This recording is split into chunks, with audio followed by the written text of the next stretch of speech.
to my live stream. Don't say maybe. It never ends till you go crazy.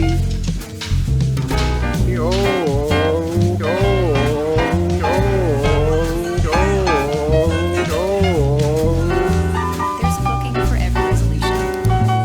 Book yours at booking.com.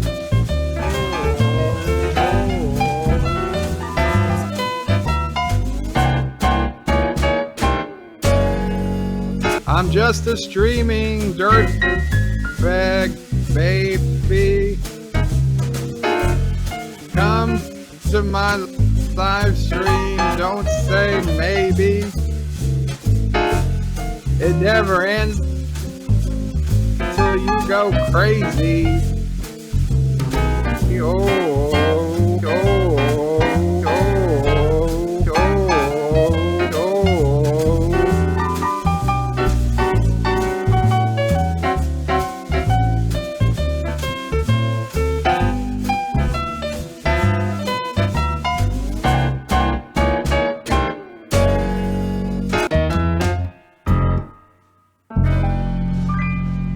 Thank you, Uncle Remus. Thank you, Wesley. And thank you, everybody who came.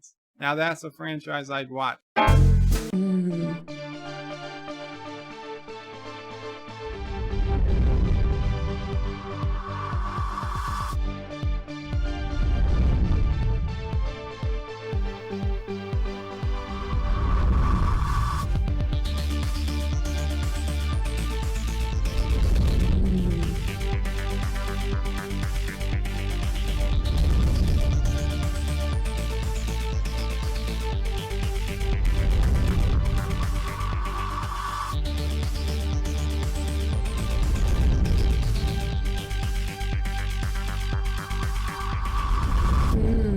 It's the anti-checker.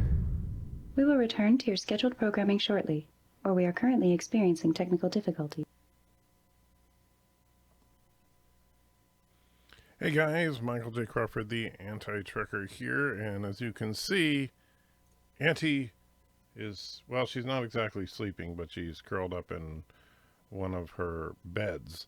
It's funny because you can kind of tell from the angle of this camera that right next to her is a bed about 3 times larger than the one she's actually in.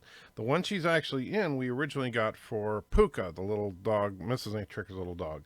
But instead, she chooses to sleep in that instead of the bed that's more appropriate to her size. And Berta, you don't say she's in the room with me. I mean, the little wireframe cage you have, I'm actually on the same side of it as, see, like when I move, you can see my shadow there. She's right there. She's like right there. I can't quite there. See, there's my hand. She's right there. Anyway, 47 Yorktown is first in the house today. How you doing? Vile Mike says, howdy folks. Not Ryan Johnson says, hello out there. Number 1 sci-fi is number 4. Aberjam says McClunky as usual. Bird of Prey says Kapla. Mike Richard says greetings from Columbus, Ohio. Nikki D says good evening. Piano Dean says greetings. Hey, Piano Dean. So now you gotta, I don't know what you're doing here. You're supposed to be working on that new theme song for the channel. I don't know if the copyright bots would pick on us for it, but if they don't, that would be freaking awesome. Josh Street says that you need to stop using Bird to singing to brainwash us into watching the stream and throwing money at you. Well, I'm trying to come up with something even better, Josh. So, you know, and maybe Piano Dean will help us out. Maybe. Mary says hi to everyone. Cyborg XG1 says, this seems fishy. Valor says hi. Max says greetings from Inst YouTube. Okay. Trek95 says Kaplata Bird of Prey. Commander Shran says hello. Stuart says hello and good day. Saw your video and it's odd to see all the old ships. Are they thinking of using Star Trek Online as a plot line? I don't know. It's like, it really blows my mind that when we watch this short trek that takes place after the events of Nemesis, they're using the same ships that they used a decade before Captain Kirk. That makes no effing sense. Continuum says, hello, Trekkers. What the technical difficulties caused by being submerged in a fish tank? Well, or just me and my brain and everything. Bird is saying free Auntie because he's ignorant, but then again, he's Bird. Springtime says it's cold outside. Well, that's because it's not yet springtime. You're in Alaska. It's winter. What do you expect? Finally worked out how to send files on Discord. Check your PMs. Hopefully it's something you can use. I will, Iberjam. Vile says she looks like a hot dog. Well, kind of, but she's not a wiener dog. You know, she's got longer legs. And, you know, I'm sure you know what beagles look like, but yeah. Bird of Prey says keeps Auntie in a cage. I'm in the same cage then, Bird. It's just a wall to keep her from getting to stuff. Jeez. Trek Viewer says hi. Josh says, so Mrs. Anchor has finally put you in a cage. Yes, that's what it is. Trek 95 says greetings. Fox and Burnett show. Or Barrett show. Fox and Barrett show. Wow. You must be new. Fox and Barrett show says, well, hello there. Loved your spicy take on Children of Mars. Well, thank you. I knew some people were going to get pissed off because I didn't hate it, and some people will get pissed off because I didn't love it. I mean, I thought it was good. It was probably the best of the short treks for me, but, you know, the problem, you know, the biggest problem is that they're still just ignoring continuity. That's really the biggest problem with the Kurtzman era Trek right now, as far as what we see in the short treks in Picard. Now, in Discovery, there's all sorts of other problems, like the characterization of Michael Burnham, the forced diversity and stuff like that. But as far as what we see here, it's mainly just the continuity that I have a problem with. Now, I know some people didn't particularly care for the story, and I understand that. It's a very simplistic story. There's almost no dialogue.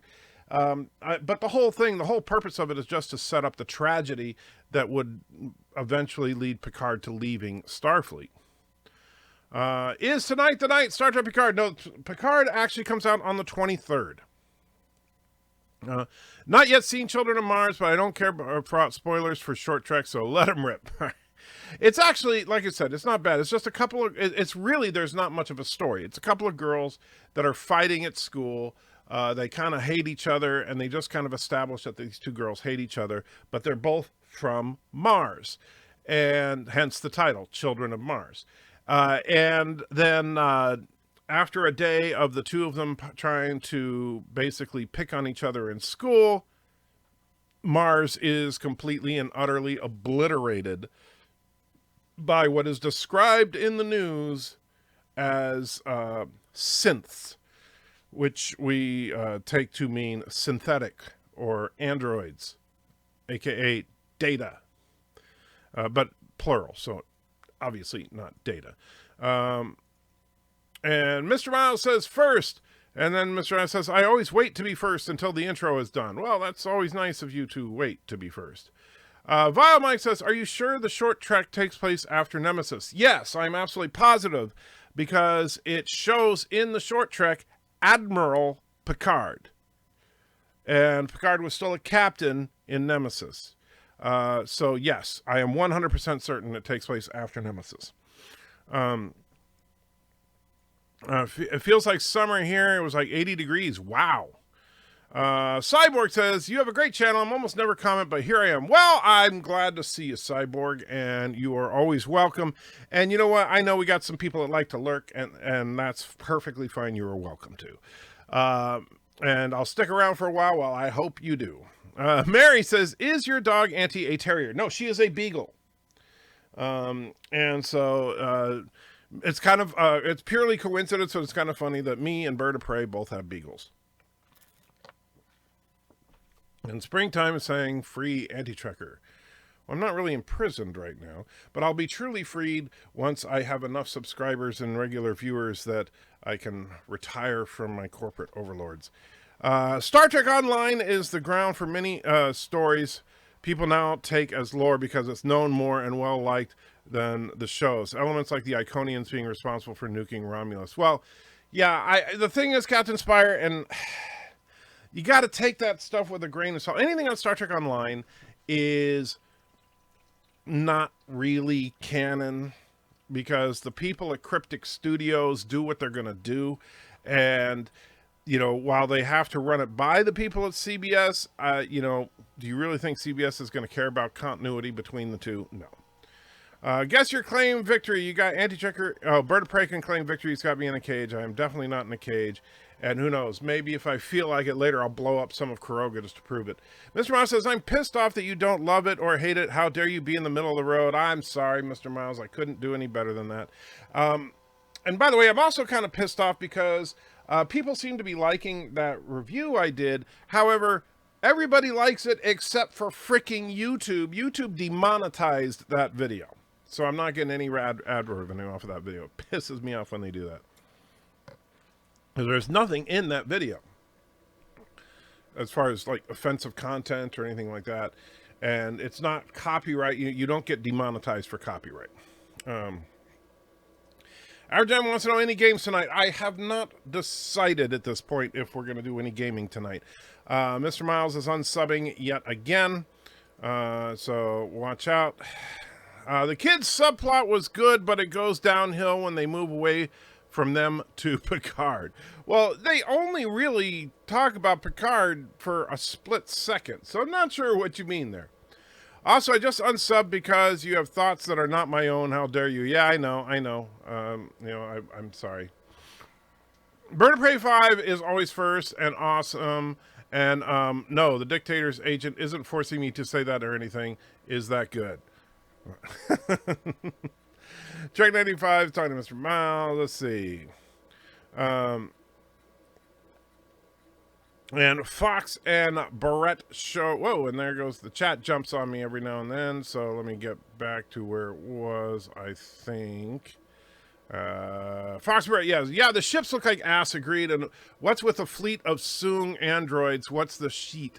Well, I think the Soong androids are not truly Soong androids. I think that they are Federation copies. They're trying to basically replicate something similar to Data to be super soldiers. And of course, I said that in my review, so yeah. 23rd of January, yes, Mary. You can't unsub, you work here. Well, you know, he's just let him unsub. He needs to do that at least 8 times a day.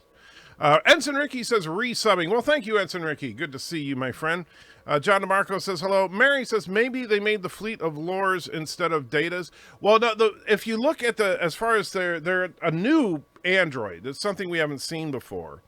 And let me see if I can grab the picture because I was messing with it earlier. So here's Data next to one of the androids.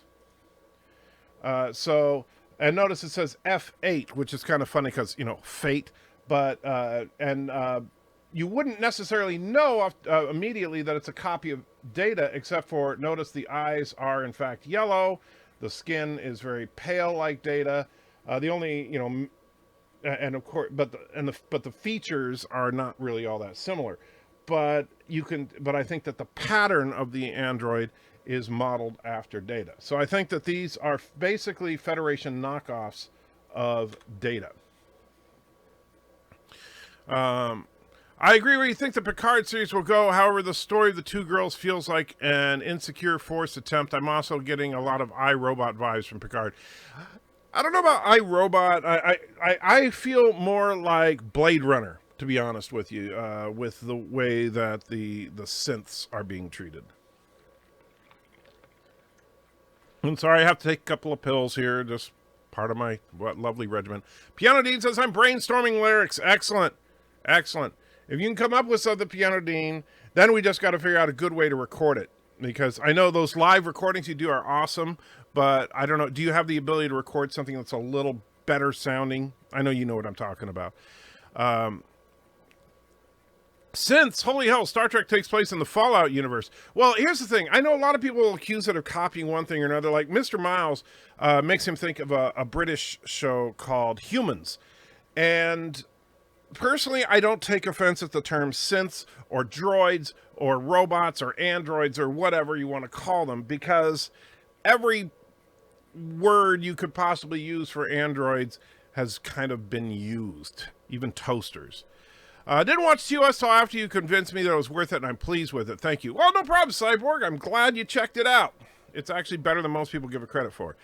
Why does it look like the sun itself is shining in my face? Because there is a very bright light right there? Or are you talking about in Auntie's face? Auntie is under the same light that I am. She's actually behind me. She actually, if you look, she's actually in my shadow. But I have the gain turned up so that you can see her. If I don't turn up the gain, she's so dark that people will say, what is that blob? I'll show you. If I switch, go back to the menu. If I change the exposure on the camera to what it would normally be, oh, that's not quite. This is what you. This is closer to the actual lighting where she's at. So I turned up the exposure just so that you can see her better. Let's see.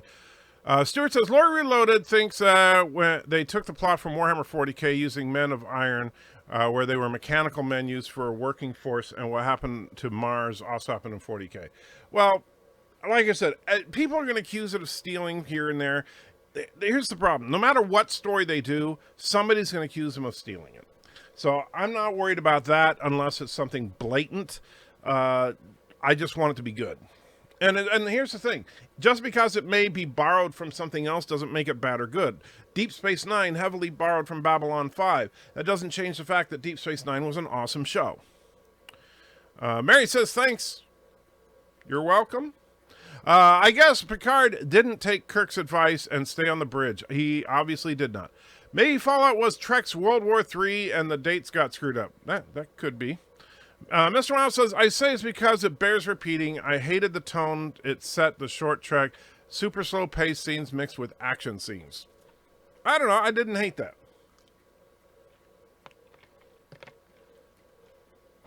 And I kept expecting it to switch at Iron Man right as he snapped his fingers at the end of Endgame.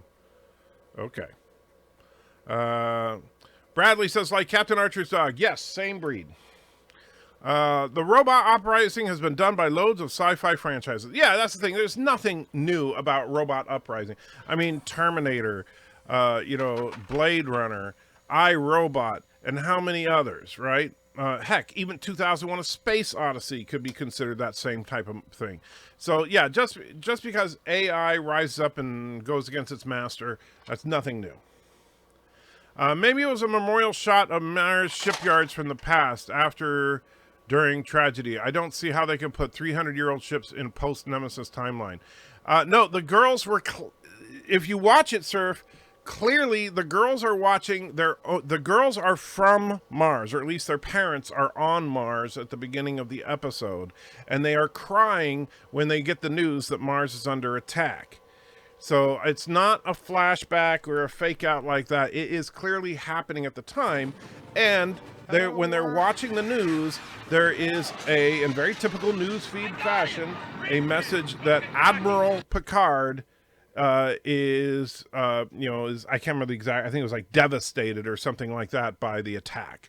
So, it's obvious that it takes place in the post-Nemesis time, even though it doesn't make any sense. And Captain Spire throws $5 in. Thank you so much. Says, you're reading all these comments with no love sent your way.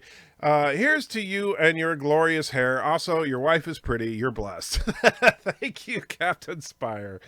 Yeah, so I have good hair and a great wife. So what more could I possibly need from life?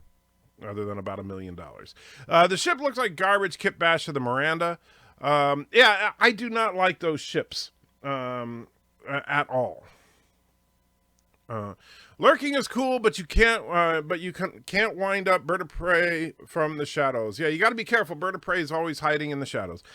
Chief Cook says, Antracker, why don't you have people joining a live stream on your show? Well, I know a lot of people do that, Chief. The reason I don't generally do that, occasionally I'll have somebody on, but I don't generally do that because the focus of my live streams is you guys. If I were to say, let's say that I had for example, Midnight's Edge, we typically have 4 to 6 people. So if I have 4 to 6 people having a conversation, guess what?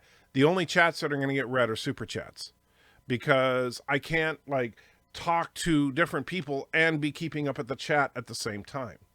And I made a promise from the moment I was able to monetize this channel that I will always do my very best to read as many comments from you guys as I possibly can.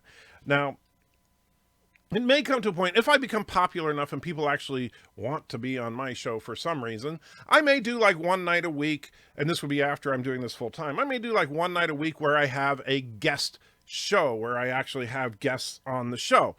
But that would at most be a one night a week thing, because I don't want that to be the focus of the channel. The focus of the channel is our community, is all of us, the nerd community. That's a real pisser, says Fox. I'm not sure what you're referring to. Or maybe the demonetization. Yeah, what did YouTube demonetize? They demonetized my review of The Children of Mars. I assume you've appealed it already. Yes, I appealed it as soon as I found that it was. In fact, it said it was demonetized right after I uploaded, and so then I filed the appeal.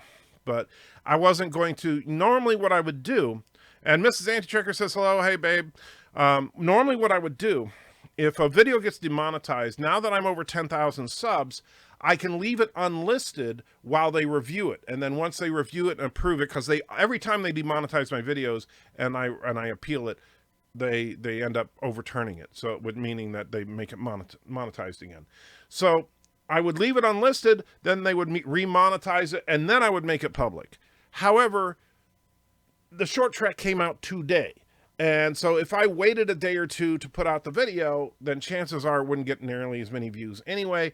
And, the goal is not, well, yes, the goal is to get as many views as possible. I'm a greedy whore and all that, but it's also to get the word out. Hey guys, here's what I think. And if nobody gets a chance to see it, then what's the point? So, yes. Let's go. Let's see. Continuity is almost non-existent throughout Trek in general. Well, I wouldn't say that exactly. There are problems throughout Trek, but there is some semblance of continuity for the most part. But once Star Trek Discovery hit, they just threw it out the window. Everybody's saying hello to Mrs. Anti-Trekker. Dave says the end credits of the new short track is all you have to know how generic it felt with the characters like mom, dad, teacher, secretary. Yep, it was that deep. Why can't Trek feel like Trek? Well, that's the thing. Like for this short track, I don't mind that, because this short track wasn't, it was just setup. It was exposition, right? And it was to help you be ready for what's coming in Picard. So for this particular short track, I'm okay with that. I would not be okay with that if this was the first episode of Picard or something. And by the way, character names like that are in almost every movie. Just to be, honest about things. If you watch a movie, even if you watch a great movie, like, I don't know, if you're into like the Scorsese thing, say you're watching, now I'm going to blow it and say something that's not a Scorsese film, but like, I don't know, just picking something. Let's say you're watching Goodfellas, right? Everybody loves Goodfellas. And it's a great movie. And at the end, you're going to see man at bar, woman on corner, crap like that in the credits. Because not every character has a name. And the two main characters did indeed have names.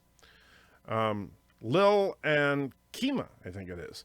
And people talking to Mrs. Anti-Trekker, they're hard to the true overlord of Anti-Trekker, Mrs. Anti-Trekker. Ha ha ha.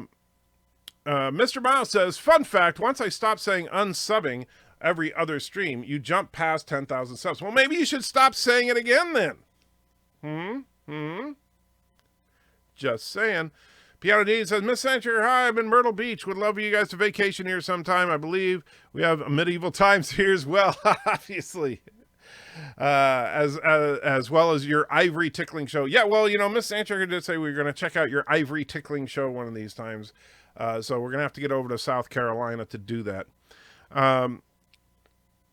Number one Sci-Fi says, here are some quick opening verses for your new song. I am the anti-checker. I am no wrecker. I give my opinion freely, but unlike Bird of Prey, no feely. No, actually, you guys are going to love, if Piano Dean's and my song idea works, you guys are going to love it. So I think... So, but, and I don't know if you got what I said earlier, Piano Dean, as far as recording, do you have a way of recording a higher quality than what you do at your live shows? I don't know. And if you don't, we'll figure something out, but, just wondering. maybe those are the Maddox type androids. No, I think that they're copies of the Sunian design. Hello there, and that's also why I think, like in the one shot you see from the earlier trailers, Picard looking at the drawer of data parts, or possibly lore parts, or possibly B4 parts. We don't really know. But I think that those were for research purposes. Starfleet was using those for their copies.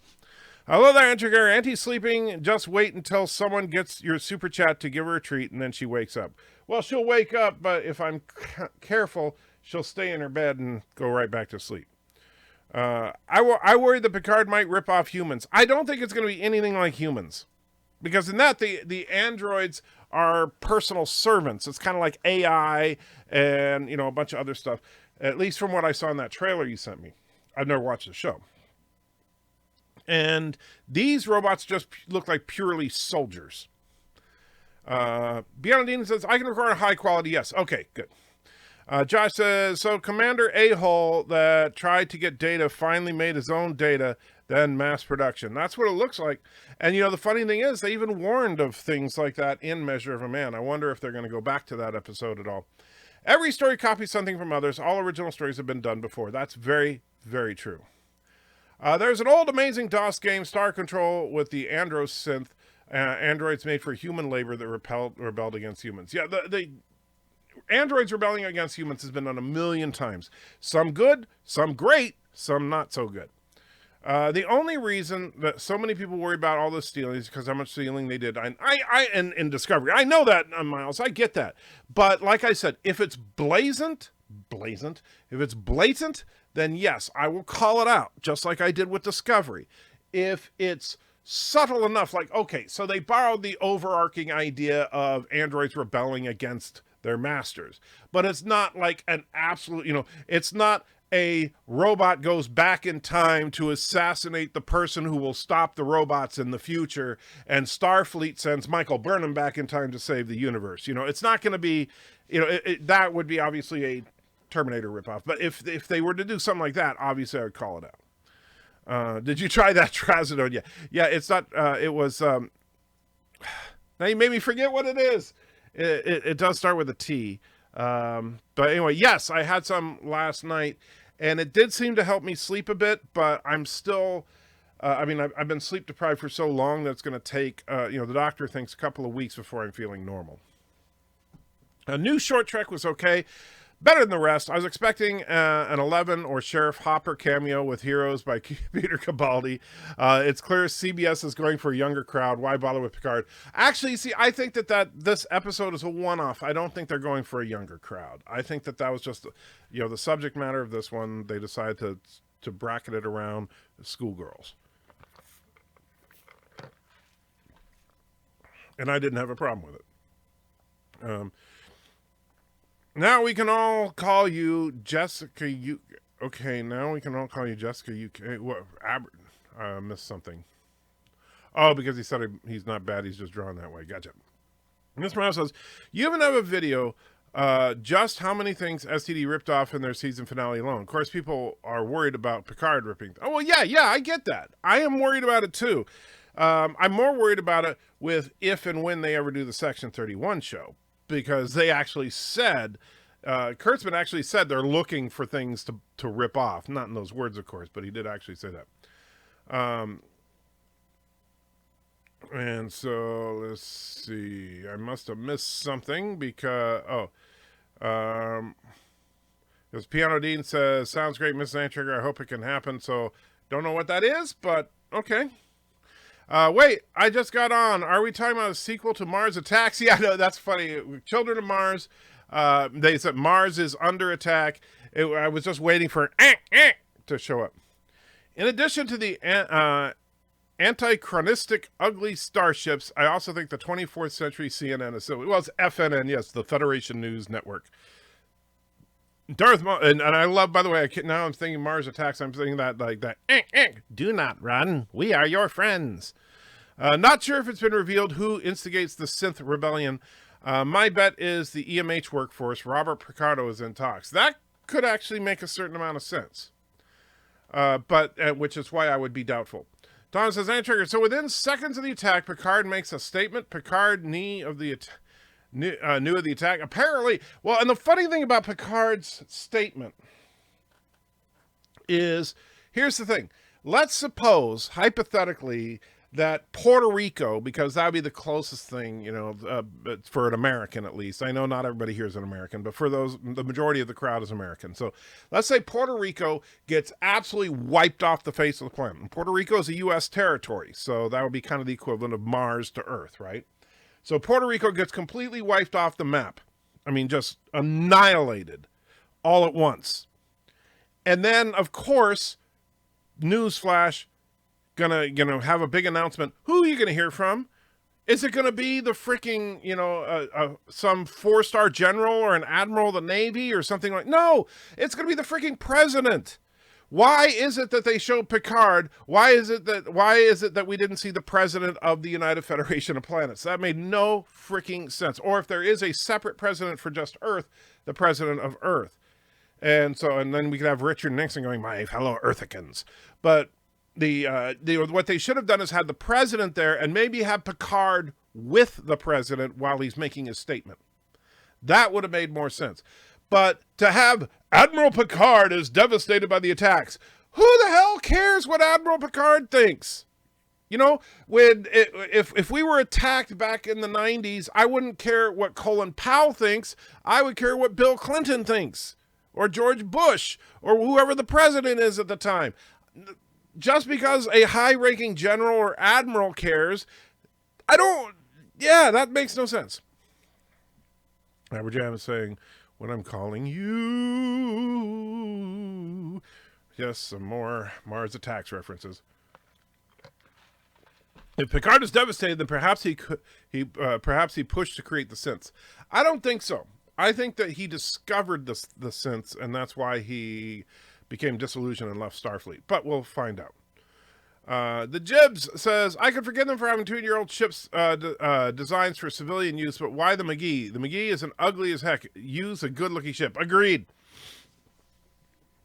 Do you like the idea of Star Trek Picard being an adventure, or were you mere expecting a small end-of-life drama? I'm okay with it being an adventure. That's fine. But there is only a few things as far as, because we don't know the details of the story yet. It could be freaking awesome. It could suck. But on the awesome side, I'll say the production values of what we've seen so far have looked great. On the suck side, we're looking at minimum 150-year-old starship design still in use, and not a sign of a single ship design that is iconic throughout Star Trek. No, that we've seen multiple times throughout the timeline. Like, there's no Miranda, there's no Excelsior, there's no Galaxy, there's no Sovereign, there's no Akira, there's no Steamrunner, there's no Defiant. It's all these old clunky ships from Discovery. And that I don't like. And that has me very worried. Thomas says, we want a video of Brie Larson's feet. Oh, God, no. Whew, man. Also, those Kit Bash Miranda class looking ships, they're in the STO2. Are they? I didn't recognize those, but man, yeah, they are ugly. And they just look like something extremely hastily and sloppily put together when you have good looking ships. Why not have the other ship be a freaking Excelsior or a Sovereign or something? Wait. Would the Enterprise D look like? What would the Enterprise D look like in this Picard show? Well, they did show in one of the trailers a hologram of a Galaxy-class starship, and it looked just like what a Galaxy-class starship should look like. So it doesn't make any kind of sense.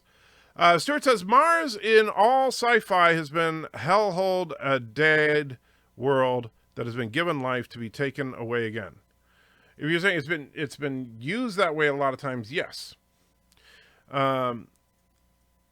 And Thomas saying hi to Mrs. Anti-Checker. And there goes the chat jumping again because I'm so far behind. So, man. Let's see. Josh Street says, whatever happened to the drink Captain Foley under the table streams? When are those streams coming back? I don't know. It depends on Captain Foley's schedule. Thomas says, by the way, I couldn't remember who it is, but I took someone's advice and did put my, hey guys, remember to say Anti-Trekker in your comments in the window.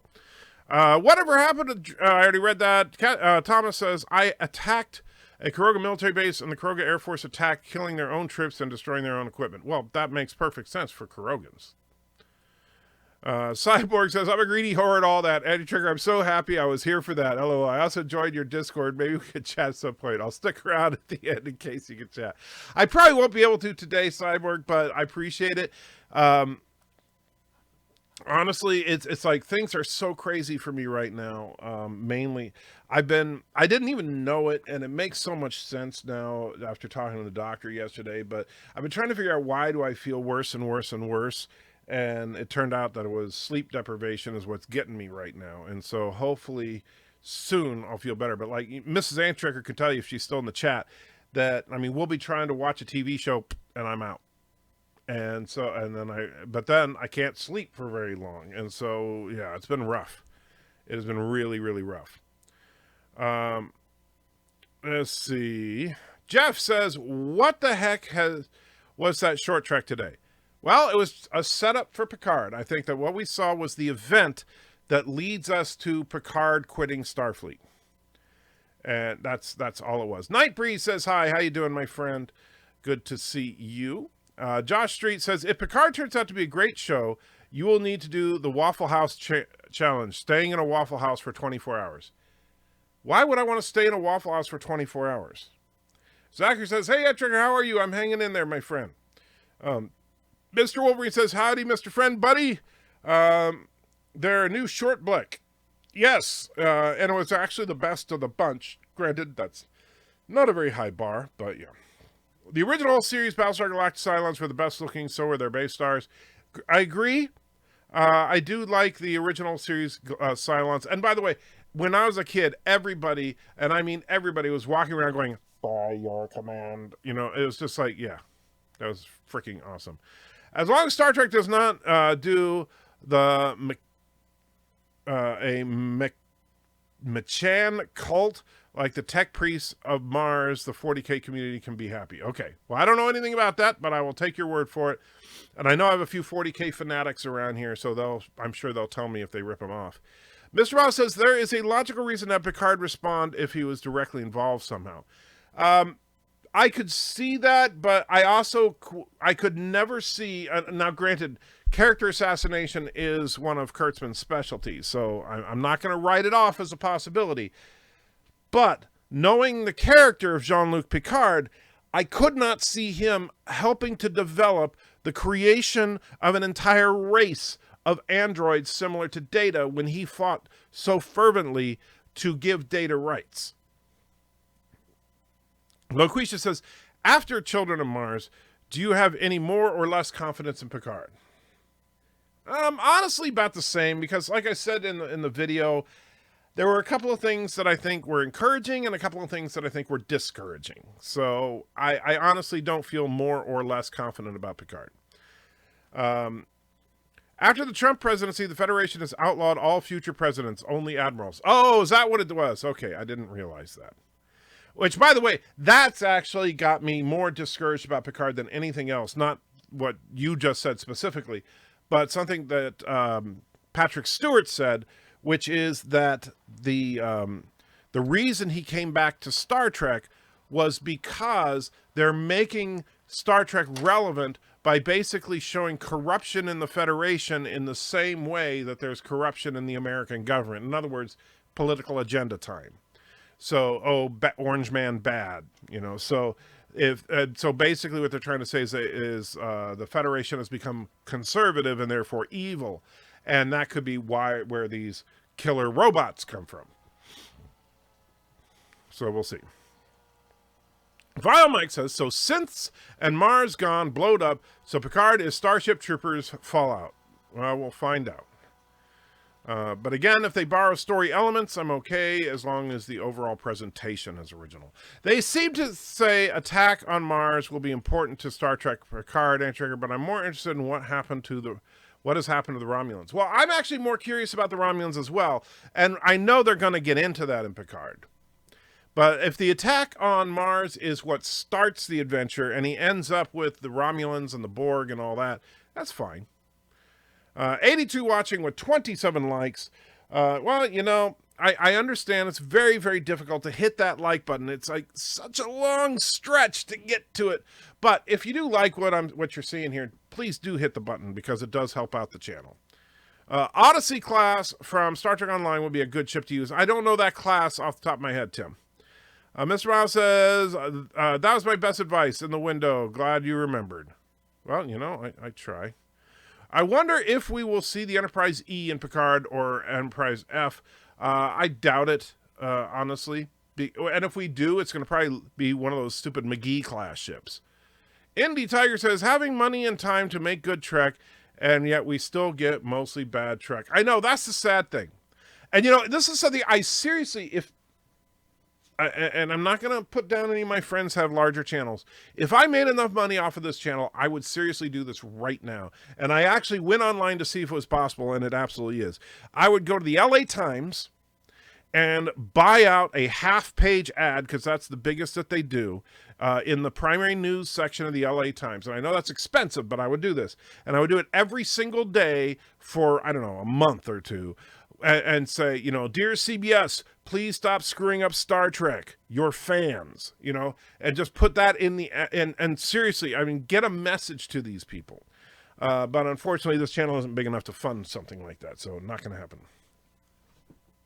Chris says, do you have a CPAP machine? It's done wonders for me. I did, and that's actually part of the reason that I'm so sleep deprived. That my CPAP machine went kablooey. Now, I've had the same CPAP machine for over a decade, and it died a few months ago. And so we went into the place to get a replacement, and they said, sure, we just got to clear it with your insurance. We'll call you back in a few days. But then I ended up, you know, I was going to the doctor and everything for my knee and all that, and I had the surgery and all that. And I'm like, wait a minute, it's been months. Why haven't they called?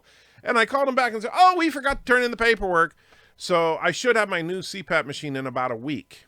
And so that combined with the new drugs should hopefully get me rested. Vile Mike says, I know what you are going through, but I tend not to lose any sleep over sleep deprivation. Wow. It was the Belters who attacked Mars. You know, I would believe that, except the Belters, I don't think are actually after, you know, taking out the innards, as much as I know they don't like them. Josh says, did you forget where you would work? Did you forget where you would work if you didn't have a YouTube channel? Super chat. Did you forget where you would work if you didn't have a YouTube channel? Super chat. Well, actually, here's the thing, Josh. I do still work there. So I'm hoping to not have to forever. Nightbreeze says, if you need sleep, maybe use Le Club. Applied properly to the cranium gives hours of sleep. Ooh, I did not know about Le Club. I'll have to look into that one. Not. Mr. Ross says, Enter Picard could have been in the middle of some sort of negotiation with them and it went south. Who better to use than Picard? He's a pro and he knew Data personally. I could see that, but then why would he? You know, the thing is that would, I think that would already be too far for Picard to not have already become disillusioned about Starfleet. Because the way keep in mind, and that's why I used the clips from the first trailer. I think the first trailer is key there. Something happened 15 years ago. And they've also said that this short trek takes place 15 years prior to Picard, so that lines up. That made Picard disillusioned about Starfleet, and he quit and never looked back. And so the discovery of these synths being used for military purposes or something could be it. Let's see. Daniel says, hello, Antrekker. How are you tonight? Just got back from the hospital and had to get a test for diabetes. Well, I hope you are doing okay, and I hope you passed your test. Uncle Remus says, oh, God, no, please, not crappy Orange Man bad in Picard. Please, no, why? Yeah, I know. Valor says, I could understand if the Star Trek Discovery ship was turned into a civilian cargo ship, but modified by giving Miranda-style warp nacelles and turn those pontoon-looking parts into massive cargo bays. Yeah, except that it's being built at Utopia Planitia.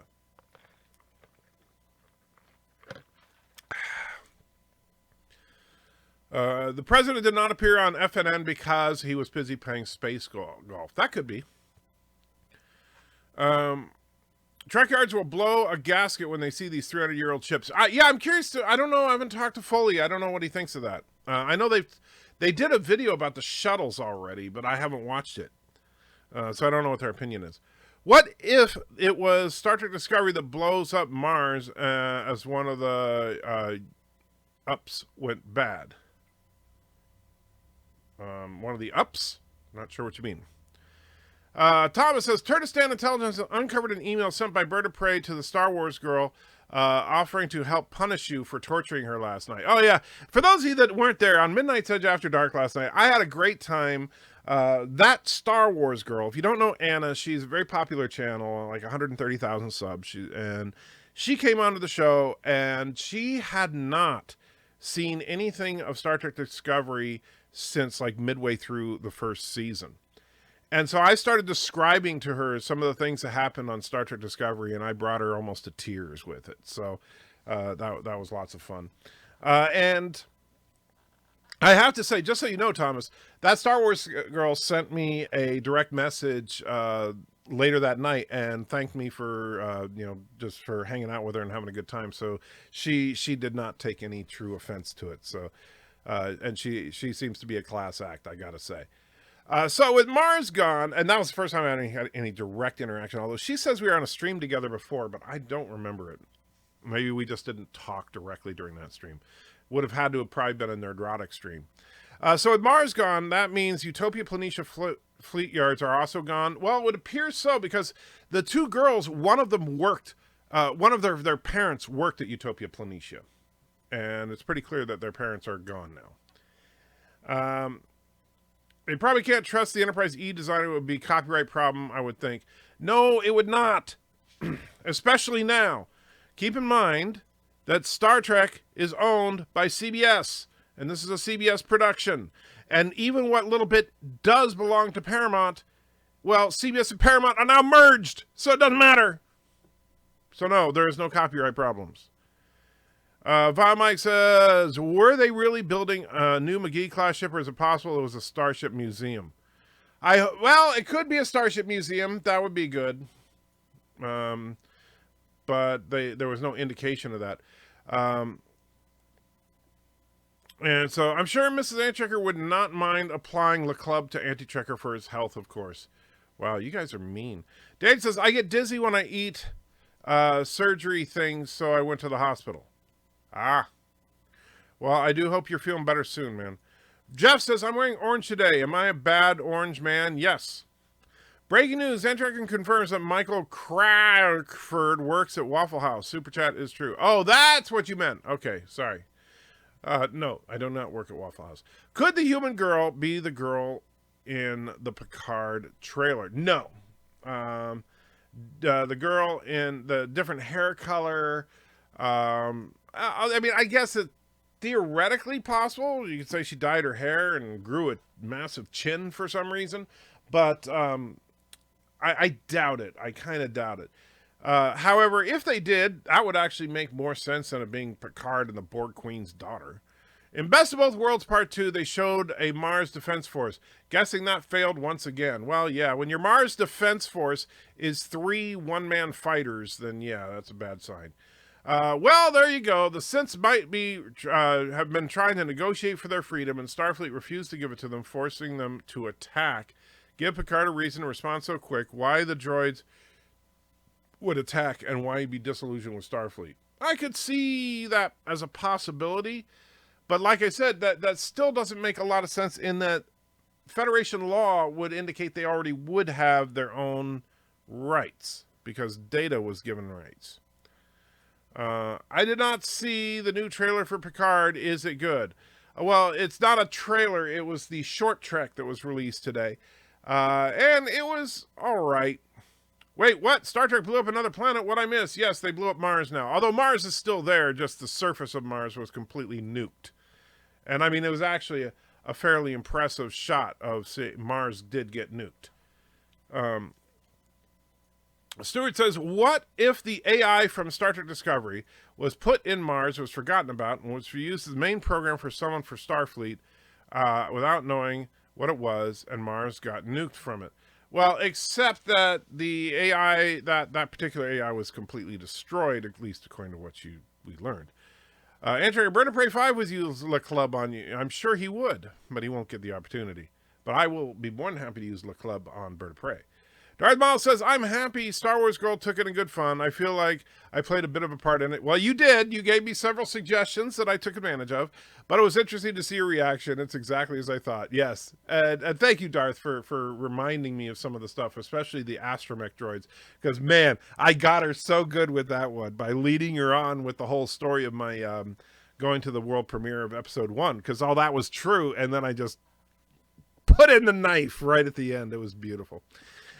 Sean H. Corey says, maybe Dodge is a synth. Don't know who Dodge is. Must be spacing something. And Trigger, did you see what I gave you on Google Plus or Skype? It is 12 minutes of Destroy All Humans. It was so fun. Enjoyed it back in 2006. I played Destroy All Humans a little bit. I barely remember it, though. And I saw that you sent it to me. I haven't watched it yet because I'll be honest with you guys. Except for when I was talking to people at my work, I've been doing nothing but working on videos today because I had to get that Picard video out today. Data was given rights, androids were not given rights. Then there was the doctor who didn't get any rights except as an exception. Well, you would think that in the amount of time that's gone by that something would have been done with the law, but maybe not. Tell me how you really think of me. Don't hold back. Well, you're kind of a jerk, but we like you. You're a member of the community, so it's okay. You're entitled to be a jerk every now and then. I'm just kidding. No, you're all right, man. Most SF franchises have no orbital defenses around Earth, which seems dumb. Right, because why would you want defenses around your most important planet? Daj is the name of the girl Picard is helping. Ah, gotcha. Thank you. Daniel says, Antrigger, tell us about your video, Children of Mars leads to Picard, good or bad. Well, that's what we've been talking about, Daniel. It's basically the point of the video is a combination of a review of the short trek, Children of Mars, as well as my speculation as to what it means about the upcoming Picard series. Maybe the reason Picard was being interviewed is that the Federation president was busy receiving a Lewinsky. Yeah, that could be. Come on, let me have it. Why, Jeff? You haven't done anything to offend me or anything. How can I email you with some ideas via your website? Actually, the easiest way, you can do it through the website. You can send me a direct message on the website, or you can send me a direct message on my Discord. The link for that is in the description below. Discord, and you can also send me direct messages via Twitter. Just make sure if your name is not Piano Dean on Twitter that you tell me who you are. I'll be completely honest with you, even though the website is freaking awesome, the best way to actually reach me would be either Discord or Twitter, because those alert on my phone and are easily accessible from my phone, where the website, I only check on the computer. But I don't have like a public email to give you, and the only emails I use get clogged with spam anyway. Daniel says, did it come out yet? Yes, it came out this morning. I never dreamed I would be super cool editor, but here I am killing it. Ah! So, Mr. Miles, what do you think, my friend? And so for those of you that don't understand what's going on, Mr. Miles got a little something in the mail today. And a little gift from yours truly.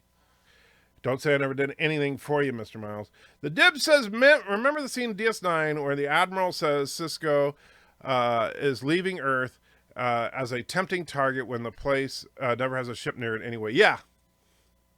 They were talking about that by moving all the forces to take on the Dominion head on. It's very cool. Thank you, Trade. No problem, Miles. I know it's not much, but I seriously, I was thinking about you, and I actually wanted to get it to you for Christmas, but it took too long to get it to you. So, Merry late Christmas. I looked at your Discord, and okay, I'm USS Franklin on there. Oh, okay. The president was on Mars and killed, by the looks of it, as possible. It could be a time war attack. I guess that could be. You sent Mr. Miles a blow-up wrench? Well, Well, I'll let Mr. Miles describe it if he wants to. The president should be former Starfleet Captain Jellicoe. Yes, that would be awesome. And actually, that would make a certain amount of sense because I know that the liberal, progressive, nutbag writers over at Discovery would think of Jellicoe as an evil right-wing conservative, even though he really isn't. And so they could use, if they, although I think that actor has passed away, hasn't he? And even if he hasn't, he's got to be 100 years old now. I doubt you'll be able to get him to play the part, but that would be freaking awesome. Let's see. I know you're very busy, but any plans to do more tutorials on DaVinci? I have been meaning to. I'm sorry I haven't gotten around to it yet. I may do some maybe this weekend if I have time, because it looks like I won't have to work for another week or so. So if that's the case, I may record a couple and put them on the Rational Roundtable channel. I'm going to put them on the Rational Roundtable channel, quite frankly, because it'll hurt the analytics of this channel. Oh, and somebody put in a super chat, I hear. Night Breeze put in a buck, and I can't quite see what it said, so I think something about giving Auntie a treat when she wakes up, but I will double check that, because, let's see, Streamlabs going there. Because did not, hold on just a second. Rational Round, no, that's the wrong one. I don't want Rational Roundtable. Yes, I know, that's like, go back and go to Anti-Trigger. Alright, bear with me, guys, sorry. And that was Night Breeze. Jerky v. Auntie when she wakes up. Okay, that's what I thought you said. I just wanted to make sure. So we'll do. Once Auntie is up and about, you can see she is definitely not. We'll get her a treat, which I got her treats right over here. And Death to Disco.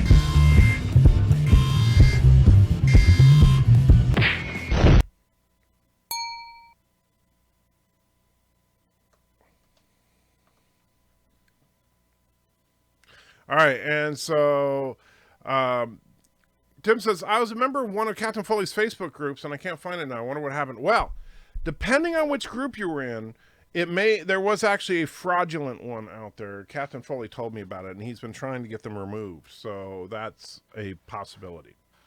And let's see. It's a Michael Burnham action figure, and definitely not. Let's see. You said Mr. Miles a real wrench? No. And he was on SG-1 not that long ago. Well, yeah, but that was still, I mean, Ronnie Cox is still alive. He's 81. Okay. Wasn't sure. So if they could get Ronnie Cox to play the president, that would be freaking awesome. I would love that. Jeff says, oops, Ronnie Cox, Captain Jellicoe. Yes. Where are the explosions, says Thomas. And number 14. Where are the explosions? They pop up. Well, I'll wait for a minute. Explosions. There's the explosion. Semi-transparent, though. That's weird. And number 14. Okay, Dad, let me get this helmet off here. And...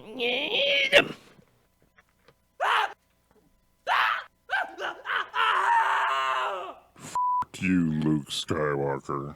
Lousy and great. Hate that kid.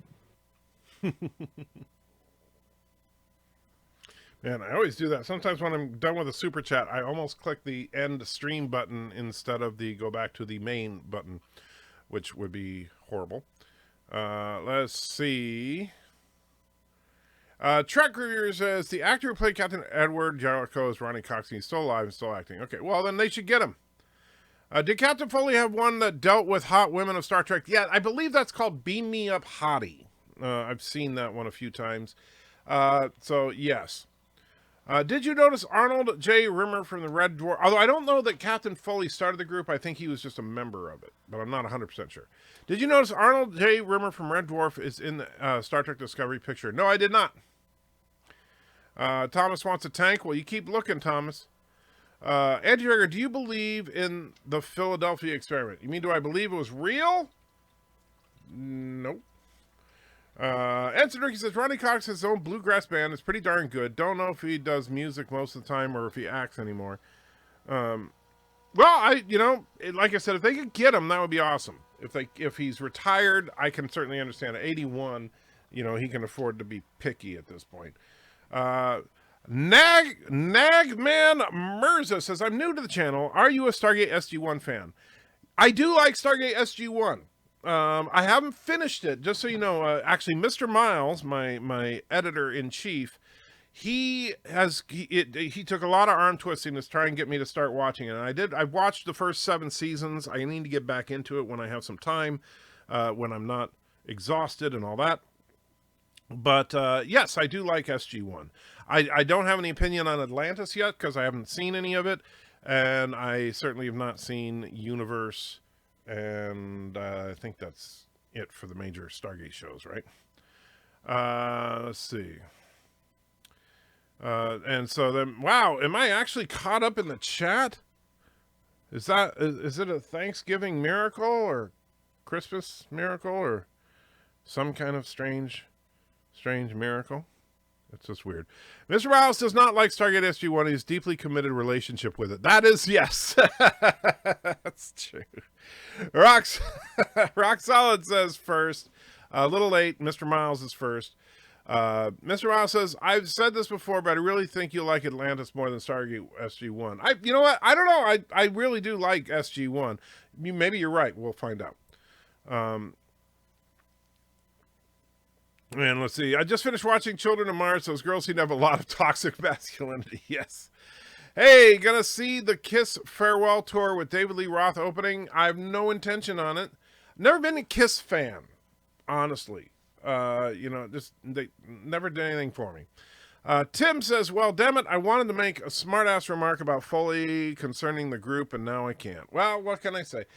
You'd have to ask Foley. I don't know. He's very active on Facebook. I am not. In fact, I use Facebook almost never. And so that's just all that is. Zachary says, quick. Keep typing faster. Edgetracker got caught up. Oh, you don't want me to be caught up, so now you guys are going to be jerks about it because, I was thinking about playing a game, but, that's all right. We'll just, that's fine. So I thought Paperbook weren't the future according to Daniels and Enterprise. Well, actually, according to Cogley, Captain Kirk's attorney, books were all but extinct at that point. I believe in the Philadelphia experiment. I think they did go through time and dimensions. Well, I personally, Daniel, tend to agree with the original assessment of the Vulcan Science Academy, which is that or the Vulcan Council or whatever it is, time travel is impossible. I do think it's an impossibility. It is a logical impossibility. And so, sorry. Nightbreed says gaming would be great. Did you send I'm not sure what you're talking about. Oh, you guys are talking about something else. The girl's mom was great, but the other dad was bad. Men bad, women good. Well, here's the thing. You could try to dig for that. I mean, personally, I thought that the girl's mom was kind of gross with the tongue thing. But, as far as the other girl's dad, I don't know if I would say he was bad. I mean, he was stuck at work. He couldn't get home. And yes, she was pissed off because that's happened before. But you know what? That's an age-old story, and it's something that happens to a lot of guys. A lot of dads have worked their asses off and have disappointed their kids because they're not home enough. So I don't think they were portraying him as evil. I think that was realistic, actually. Time travel is impossible, and how do we have a past? You know what I mean, Miles. I was not part of the Philadelphia experiment. I didn't think you were. Jeff says, I was part of the Philadelphia experiment. Oh, jeez, here we go. I wonder if mom could if the mom could lick her elbow. I'm sure she could. I am absolutely sure she could from what we saw there with their weirdness with the tongues. So, yeah. I believe in time travel is possible, but you could only go back, and once you go back, you could never return. Actually, no, I still don't buy it. You cannot change history because it has already happened. So, no, I do not believe time travel is possible. If time travel is impossible, then faster than light travel is impossible. All forms of faster than light travel can be time travel. Actually, the interesting thing about faster than light travel, I don't believe faster than light travel is necessarily impossible. However, and what you would be able to do if you could travel faster than light would be to observe the past directly. You wouldn't be able to interact with it, but you would be able to observe it. And that, I think, would be very interesting. You mean backward time travel? Jumping forward is very possible. Well, we jump forward we move forward through time at the rate of 1 second per second. And you can bend the rate at which you move forward in time, but depending on your relative velocity and all that, the closer you get to the speed of light and all that garbage, the slower you travel through time, which means that you go forward in time further and faster. But I don't believe that it is possible to go backwards in time, period. And the whole thing about, well, what if you go faster than light? Well, if you reach light speed, guess what? You're converted into energy and you no longer exist as a person. You're just a blob of energy. So, yeah, not going to happen. I do think, however, that if you could travel faster than light through some form of space warp or something like that, then you would be able to get, for example, if you could instantaneously jump 10 light years away from the Earth and then turn around and point telescopes back at Earth that were powerful, and in the future I'm sure they'll be powerful enough, you can observe Earth from 10 years ago. And that would mean that certain things like solving crimes would be very interesting, because if a crime happened yesterday, and you have devices that can, say, see through solid objects and stuff, which that's not unfeasible. If you could see the full electromagnetic spectrum and could tune it well enough, you could very feasibly do that. All you'd have to do is jump one light day back and observe the area where the crime took place. There would be no such thing as an unsolved crime anymore. I think that's very interesting. Of course, you could also eventually solve the great mysteries of history, like, the whole debate about Jesus and all that. Well, all you got to do is jump back 2,000 light years and find out. Remember Rule 1 of Starfleet: any ship or planet with civilization are always the first to die. Okay. Roxanne says, my eldest hates me because I have to work so far from her. Yeah, kids, that's a common problem. And depending on the kids, some kids understand it and are appreciative, some kids get resentful. And so I don't think the dad was bad. I think the girl was kind of resentful. Now, it's funny because Mrs. Anti-Trekker thought the girl was completely understandable, and the guy was kind of, and I think part of that comes from her being the mom and me being the dad. I kind of saw it from the dad's perspective. You can't change history. Not one line. No, I do not believe you can. Time travel is possible if you have a DeLorean that can go 88 miles per hour. Well, then it's still impossible then. Tim says, I don't know. My mom says I look a lot like my grandfather. Maybe about 5-6 years down the road, I'm supposed to meet my granny when she was younger. That's just sick. Or maybe because you have the genetic traits that are passed down from generation to generation, you just happen to look a lot like your grandfather. I don't think time travel is possible. I do, however, think it might be possible to have a time viewer of the past. Well, that's what I'm talking about, because if you could travel faster than light, we can absolutely observe the past. Time travel, as we understand it, is impossible. Dimensional displacement is possible. Just accelerate around the sun really fast, and then you can get some humpback whales, right? Special relativity shows faster than light travel can be used for time travel. Now, it says, now here's the thing. Let me double check. What was that? Don't you hate it when your phone goes off and you don't know why it went off? So you're like trying to see, did somebody message you or something like that, and you don't see anything. I hate that. Let's see. Special relativity says faster than light travel can be used for time travel. If faster than light travel is possible, then special relativity is wrong. No. Special relativity doesn't show that. It's an extrapolation of special relativity that says that.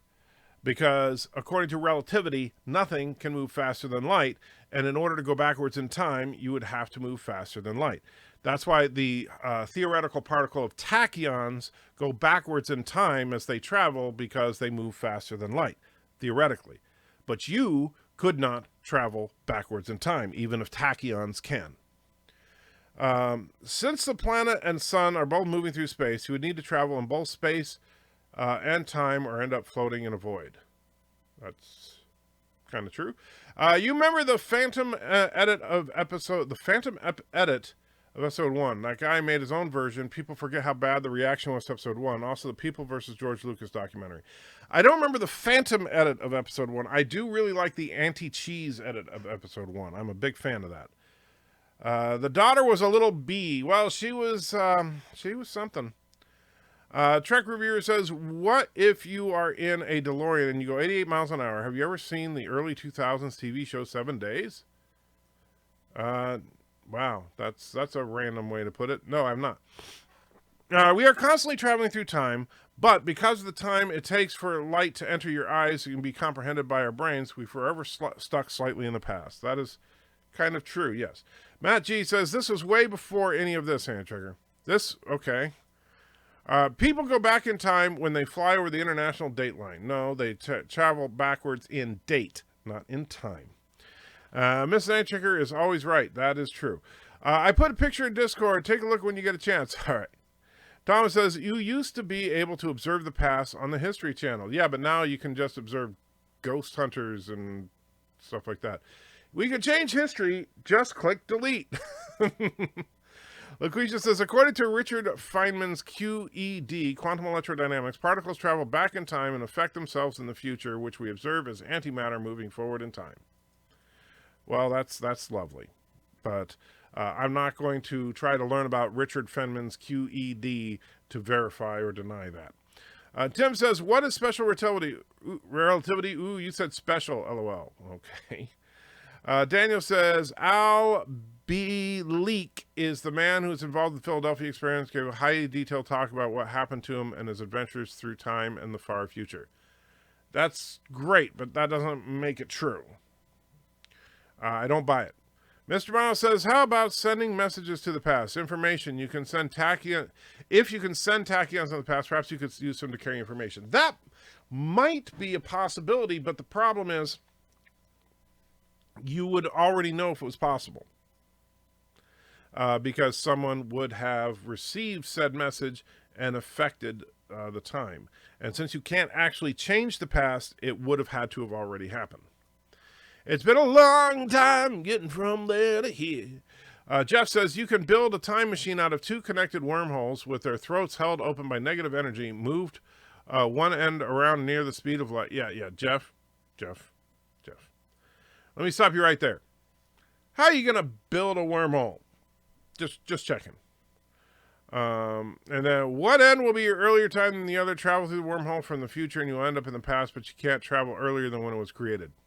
Yeah, again, show me how to build a wormhole, please. We wouldn't know it already until the device is able to read it was invented. No, because if the device here's the problem with time travel.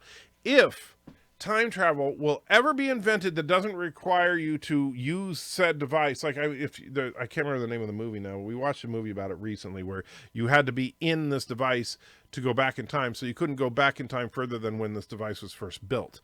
But anyway, if you actually do that, if you create a time portal or a time machine or some kind of time travel device to where you can go back indefinitely as far as you want in time, or send information back in time using tachyons, then the problem is that there would be proof of it already, because somebody would have gone back in time and said, hey, everybody, I'm a time traveler, woohoo! And even if you say, well, they'd make that illegal, someone would do it, right? Some dipshit would go back in time just for a thrill to screw with history and show up and like photobomb Hitler or something, all right? So it would happen, and it hasn't.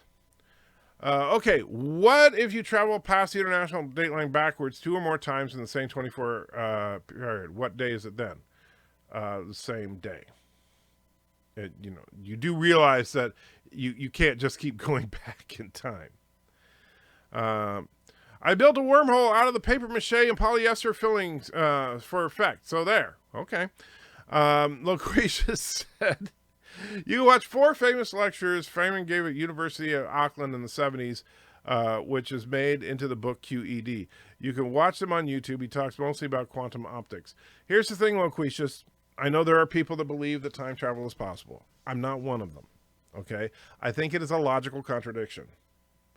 And just because you can show me a mathematical equation that theoretically shows that it might be possible if you achieve this, this, and this, then I would say that mathematical equation is in error. Because I do believe that no matter how many mathematical equations you put out there, you cannot violate logic. And in fact, it's kind of ironic because Spock was actually incorrect when he said even logic must give way to physics. No, physics must give way to logic. That's how I was thinking about it. The device could only go back as far as its own creation. Well, it depends on the method of time travel you're talking about there. Theoretically, it is possible. I'm not saying how you could build it. I'm just saying it's possible with very advanced technology. And I'm saying, no, it's not. Theoretically, anything is possible until practically you prove whether it is or it is not. So just because something is theoretically possible doesn't mean it's possible. It just means that you have the math to show that it might be possible if you could do this, but certain things are simply not possible. Hey, everyone, I'm a time traveler. Yeah. That wouldn't surprise me if it was you. Did you ever see a movie called Primer? The movie will totally F. Yes, I think that's the movie I was thinking of, where they got into like refrigerator-sized time machines, and they stayed in a hotel room to prevent themselves from seeing themselves while they were traveling through time and stuff. Yeah, that was an interesting movie. There's a movie called Deja Vu, a crime movie involving time travel. I don't think I've seen that one. I've seen some stuff about the paradoxes of time travel, like the whole killing Hitler thing. The reason for killing him wouldn't exist if you killed him. Yeah. And paradoxes are a logical impossibility, and therefore ain't gonna happen. Sorry, guys. Ain't gonna happen. Technical Pentacle says, it hasn't been happened or happened and was fixed by Jean-Claude Van Damme. That's true. Jean-Claude Van Damme is Time Cop. So like dicks with time machines from Robot Chickens. Yes, absolutely. Dicks with time machines would happen. If time travel were possible, that absolutely would happen. The dick that went back into the past, he was Russian and got Trump to win. Nitpicking says quantum mechanics don't operate on normal logic. Yeah, well, here's the thing. You nitpicking nerd. You cannot violate the laws of logic.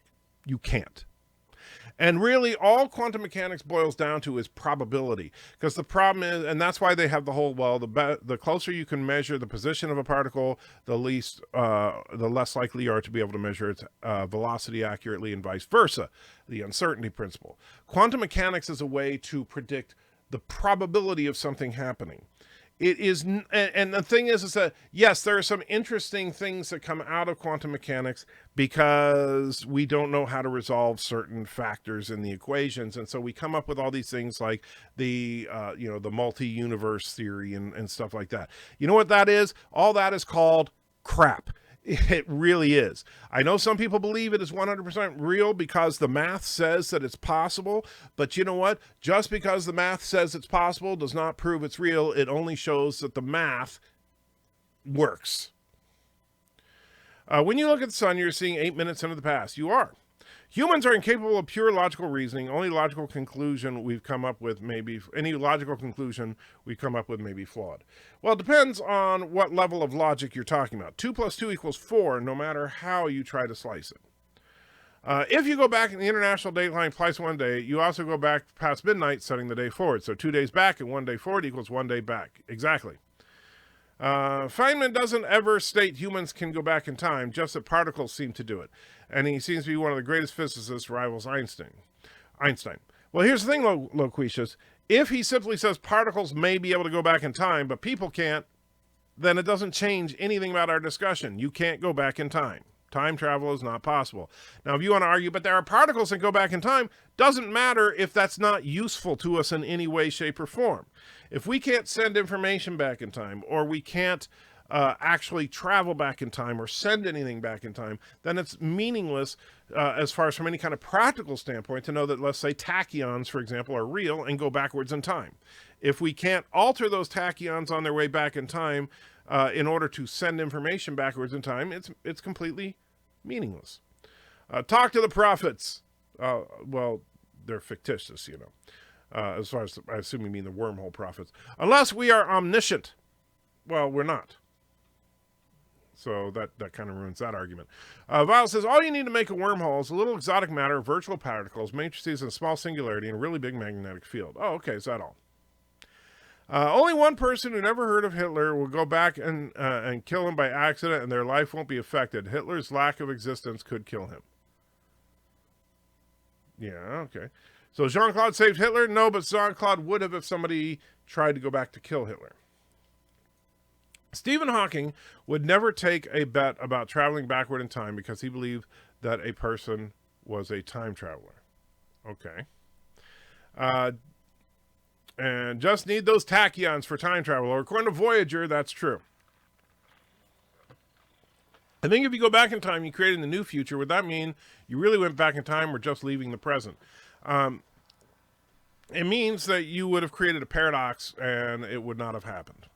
I don't believe in the many universe theory. I don't think that there are an infinite number of each of us making every possible decision that could be made. I think there is one of us. I think that if you go back in time, you create a new future. Oh, I already read that. Oh, that's weird. Just need to find the dwarves who have the map to all the holes in creation. That is very true. If we could just find those time bandits, we could do that. Daniel says, I gave you the owl, however you say his name, Philadelphia experiment video. He's well-spoken. He can't be lying. He can't be lying because he's well-spoken? So does that mean Obama couldn't lie? That doesn't, Daniel, I love you, man. But just because someone's well-spoken does not mean they can't be lying. It just means they're articulate. Andrew goes back in time to prevent STD to never exist. I certainly would. Matt G says, fan of the 1960 film The Time Machine? Yes! You're arguing with a guy called Nitpicking Nerd. That's true. Thomas says, power math. Mr. Morrow says, our logic is flawed because we don't have a perfect understanding of the universe. Once upon a time, human flight was logically impossible. No, well, human flight is still logically impossible because you cannot fly. However, you can get into a machine that is capable of flying, but you cannot fly. So it is still logically impossible for a human to fly. When it comes to Star Trek, I'll take your word over Feynman, but in physics, I'll take his. Oh, that's fine. He demonstrates that there are non-zero probabilities of quantum paths moving back in time. But here's the thing again, Loquacious. If particles can go back in time, that still on a practical level means nothing unless we have some way of affecting it. And so that's the problem. Stuart says, if we did go back in time, and by the way, I would take an actual physicist's word on that more than me as well.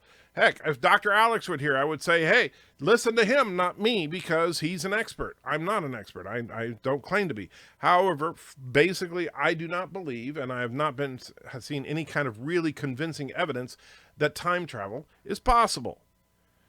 Now, I'm more than happy to be proven wrong. I would love to go back and see some dinosaurs, but I don't think that that's ever going to happen. If we did go back in time, it would be a bad idea for all of us. Command and Conquer Red Alert series helps show how bad that can be. Yes. If particles can go back in time, then you can send information back in time through those particles, assuming, Tentacle, that you can, in fact, manipulate those particles. That's another problem. Because in order to send any information back, you would have to be able to manipulate the particles themselves, which means you would also have to have a particle detector that can read the exact manipulation, which goes back to the idea that, well, then you won't be able to send any information further back than the time that that particle system is invented. And the funny thing about that is that means that the moment you build the particle detector, you should know if you'll ever be successful at building the particle time machine.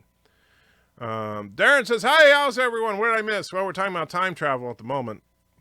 I went back in time. If I went back in time, I would moon that evil German and quickly go back to the present and make sure it was caught on camera. Now that would be funny. Just use time crystals. Well, duh. Yeah, of course. Profits are make-believe, at least for YouTubers. Well, like I said, depends on which profits we're talking about. Cyborg says, how would you feel if season 1 of Picard ends with Michael showing up saying she needs his help? Then I would really wish time travel was possible. If particles can go back in time, then time travel is possible. We just can't do it, at least not yet. Daniel, we don't know if particles can go back in time. And even if particles... And here's the thing, like, and that's the thing, when we talk about relativity and all that, there's no way for a... because when basically the idea is that if you could accelerate to beyond the speed of light, you would be traveling backwards in time. Because your progress through time slows down as you get closer and closer and closer to the speed of light, where at the speed of light, your progress through time would be 0. Here's the ultimate problem. Once you hit 0, you're done. Once time equals 0, your existence has ended. Because time equals 0. So you would have to somehow get to moving faster than the speed of light without hitting the speed of light. That's problem number 1. Problem number 2 is that even according to relativity and all that, by the time you got to that speed, you would be reduced to a mass of energy. There would be no mass to you at all. You would just be basically light. And so that's why, only light can move the speed of light. You would become light by the time you hit the speed of light. And therefore, your existence would be ended anyway. So you're doubly dead. So as far as a person going back in time, not going to happen. Now, if tachyons or other particles are capable of going back in time, if we can learn a way to A, properly detect said particles, and B, manipulate how they go through time in some way, then sure, we could send information back in time, but we will never send people back in time. It's easy to make a wormhole. Just get in a box with some soil and worm food at the bottom and dump some night crawlers into the box. Well, that's why I say we're not omniscient. We can't make absolute logical conclusions without understanding all physics of the universe. First of all, yes, you can make absolute logical conclusions. You just can't make every absolute logical conclusion. So, for example, I can, in fact, make the absolute logical conclusion that this battery exists, right? I can make the absolute logical conclusion that 2 plus 2 equals 4. Or if I have one battery and I get one more battery, I now have 2 batteries, right? Those are absolute logical facts, all right? Now, that's why you get the laws of logic. For example, the laws of non-contradiction. A thing cannot both be a thing and not be a thing at the same time. This can either be a battery or it can be something other than a battery. It cannot be both. That is the law of non-contradiction. And there are a few basic laws of logic like that. Where'd you go? Where'd you go? Oh, there you are. Hey, Auntie. So that's, that's all there is to it. So no, just because we are not, yes, I understand we're not omniscient, so we don't know everything, but we can, in fact, deduce basic logical fact. Damn, you mean no mirror universe? Nope, unfortunately no. As cool as that would be. The standard model is symmetrical. That is, equations work the same whether you run them forward or backward in time. Tachyons will travel in both directions like all other quanta. Okay. I like the time travel idea where you can go backward in time. You're a wraith-like ghost who cannot affect anything, you can only observe. Well, like I said, observing the past may well be possible if we can travel faster than light. Which I do think is possible through like some kind of warp drive. Feynman didn't speculate about how far you could apply QED beyond potential for quantum computing. He was pretty much no nonsense and didn't believe in theory outside of experimental data available. Okay. So you're saying, but then what are you arguing about? Are you arguing that we can travel through time or that we can't? Because if you're just arguing that some guy says that maybe someday, who knows, possibly one day we might be able to, but right now we can't, that's not an argument. All right, and I don't want to have a discussion about the fine-tuning of QED because I am not a physicist. And so, and quite frankly, while I find the physics interesting, my brain, first of all, is not firing on all thrusters right now as it is. And even if it was, I don't understand the math. So, so that's, and I'm not going to learn the math. I'm too old and too stubborn to learn the math right now. Mr. Miles has pixie dust. That I believe. What would happen to any time travel that changes the past? Anything that was changed would go into a parallel universe. There are no parallel universes. I'm sorry. The whole, at least not in the quantum theory sense. No, you don't create new universes by changing the past. Sorry. But what about the Mandalorian effect? Good one. I would argue humans use their brains to achieve flight instead of natural wings. But my point still remains. Without perfect understanding of the universe, you can't have perfect logic. Okay. The problem is that, like I said, you can absolutely logically prove certain things. Not all things, because you don't have all the facts. But if you do have the facts, you can prove things. And you don't have to be perfect to understand that. That's the whole point of, like, objective truth. Only a primary God would have perfect logic. That I will agree with you on. But you don't believe in that. I do. That's the difference between us. You can fly 2,000 light years away with a powerful enough telescope. You'll see exactly what happened 2,000 years ago. Yes, I said that a little while ago. Thomas Preston said, you have never skydived. All skydivers fly down all the time. It's not falling with style because we can steer. Yes, it is falling with style until you can turn around and go up. You do know there's a difference between flying, gliding, and falling. Those are three different things. If I could go back in time, there would be so much that I would change my past. I don't even want to think about it. I'd change that much. Oh, absolutely. Me too, man. Jeff says, let me guess. You aren't a scientist, but you stayed at a Holiday Inn Express. Not recently. Maybe that's my problem. You believe in past lives reincarnation? Is there a guy named Pro Trekker in 1930 who is the past version of yourself? No, I do not. And no, there was not. But what if the whale probe shows up? Well, then we're screwed. Zabe says, what does God need with a time ship? God doesn't need a time ship. But I do believe God lives outside of what we call space-time. If I could turn back time, and I could... If I could turn back time. Yeah. Cisco would punch Zeus. Yes, he probably would. If I could go, I would have made Antitrek the President of the United States his current point in time, so he's right. No time travel. Mathematically, some massless particles have the ability to travel backwards in time as simply as a spatial direction. This actually solves the virtual particle problem. Vile?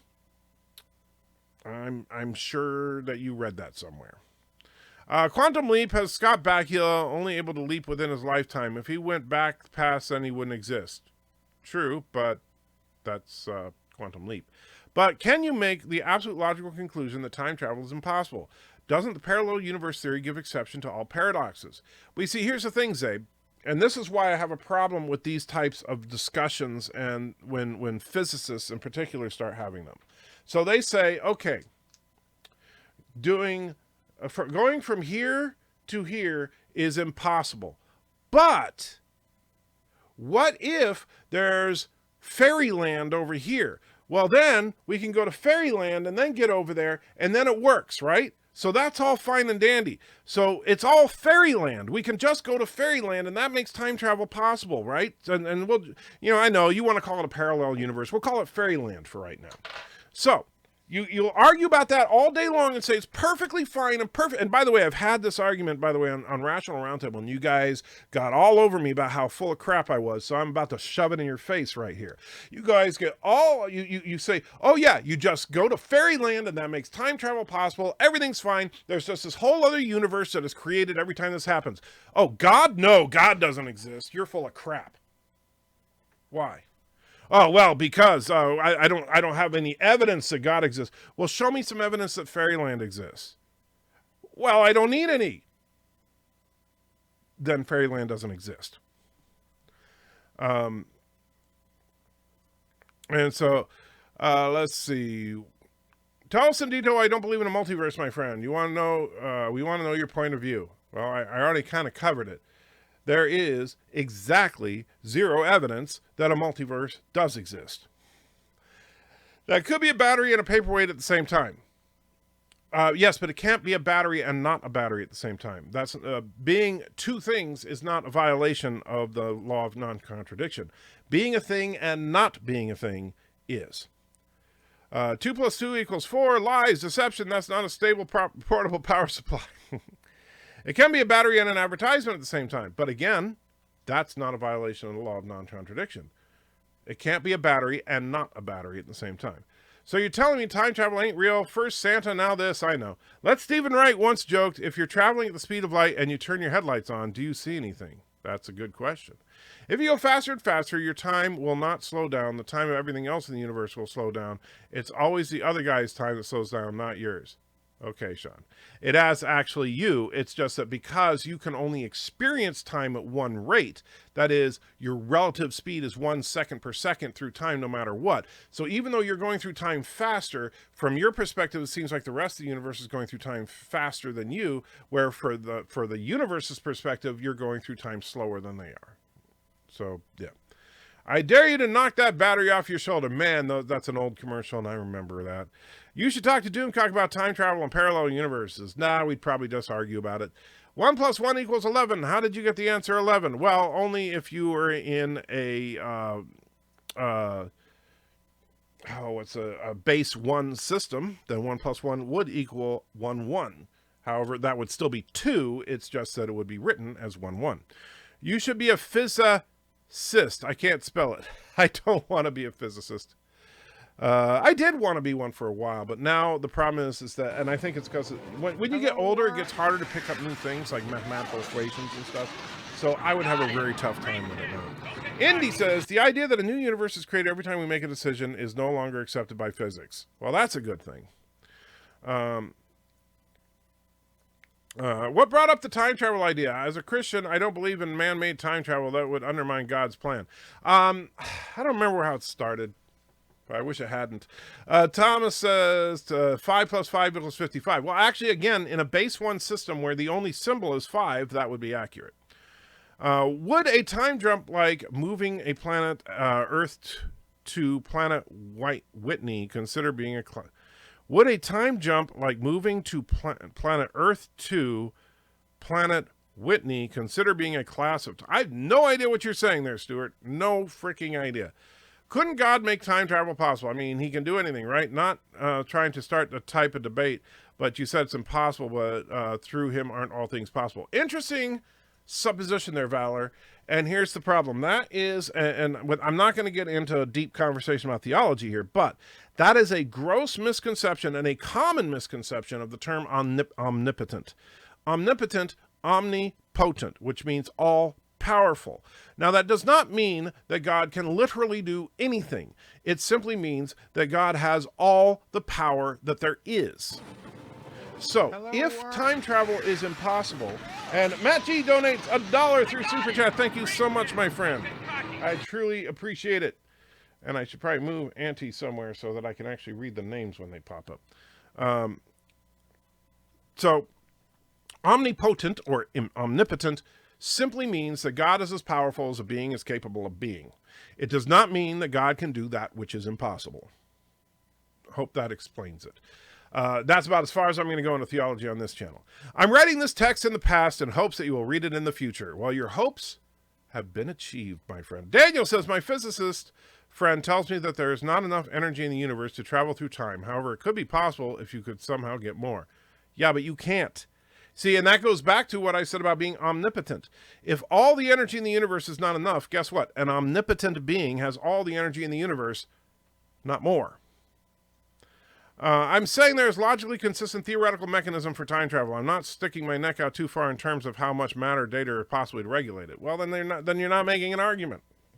You're just trying to be, what, contrarian? Because if it's possible but there's no way to do it, then it's not possible. Gary Hinton says, did you ever tell us where Auntie came from? I'm sure you did, and I just missed it. Would you go in the past and tell me where she came from? Well, it's a she, not a he, just so you know. Auntie is a rescue. We got her. There's actually a little pet store here in Murfreesboro, and they have purebred dogs from breeders, but they also have rescues that they keep in the store. Auntie was, I believe, an abused dog. We don't know exactly how old she is, but we know that they estimate her age at somewhere around 8 years old. Although when we took her to the vet is guessing she's probably a bit older than that. So we don't know how long she's going to be around. But she does still have a lot of energy, but she also spends about 99% of the time sleeping. But she's a very sweet dog, but you can tell she's been abused because she's very, very skittish. Like if you make any sudden movements, you see that she gets scared very easily, more easily than most dogs. But she is an absolute sweet dog. Now, her original name was not Auntie. Her original name was Allie. However, we just renamed her Auntie, and she responds to Auntie as well as she ever responded to Allie, because dogs don't really speak English, contrary to popular belief. They hear some basic sounds. If God lives outside space-time, then it's logically possible to escape space-time and maybe come back at a different point. That is actually a possibility.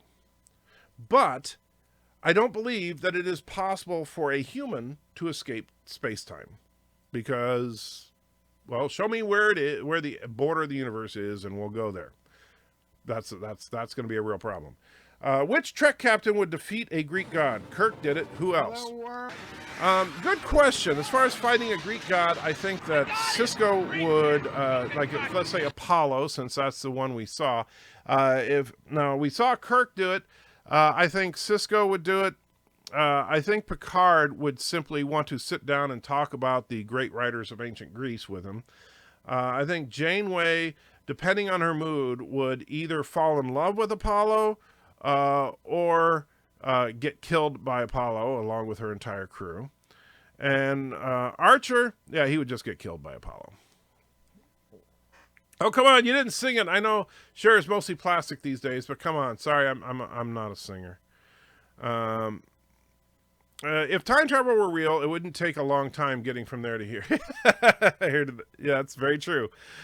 Now you're slamming the fairies. I know. I'm such a mean guy. And Trigger, if time travel does not exist, then how did Jesus predict the future and Armageddon and Antichrist? And how did he see this if he did not travel to the future?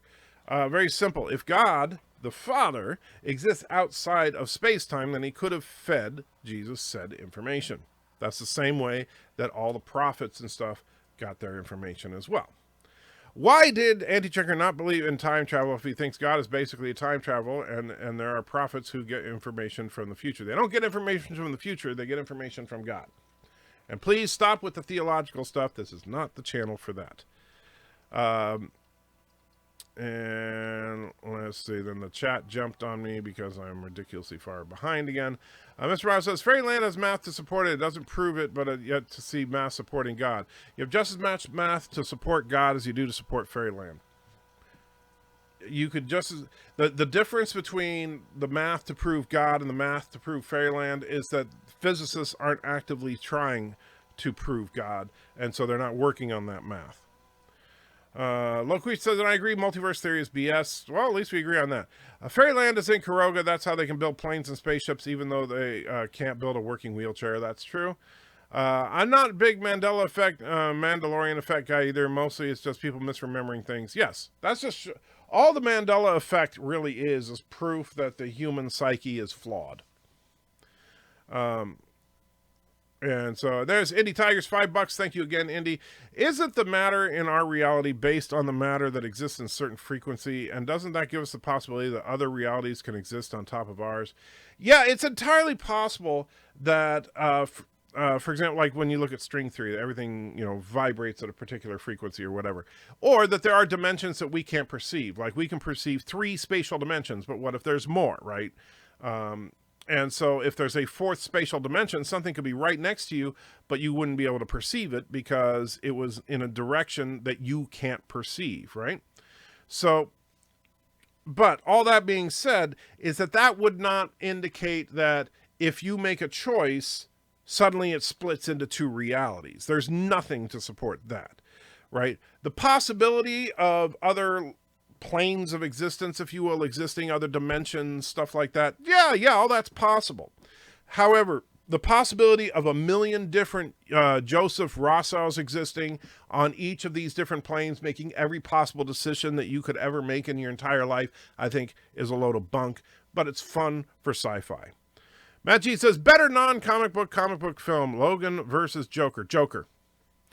Klutz says 1 + 1 = E equals MC squared. That is incorrect.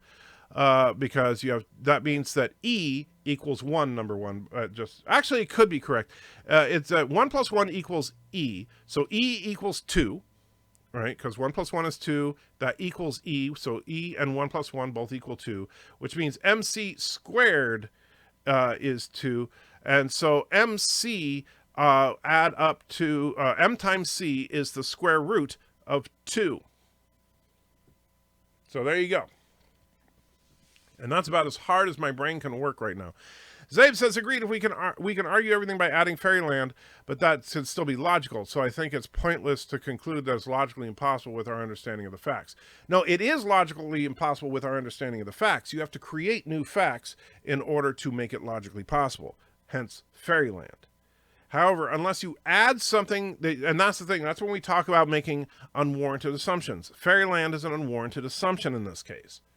Unless you have some kind of evidence that you would have, if you have evidence, for example, that time travel is possible, then that would imply fairyland exists.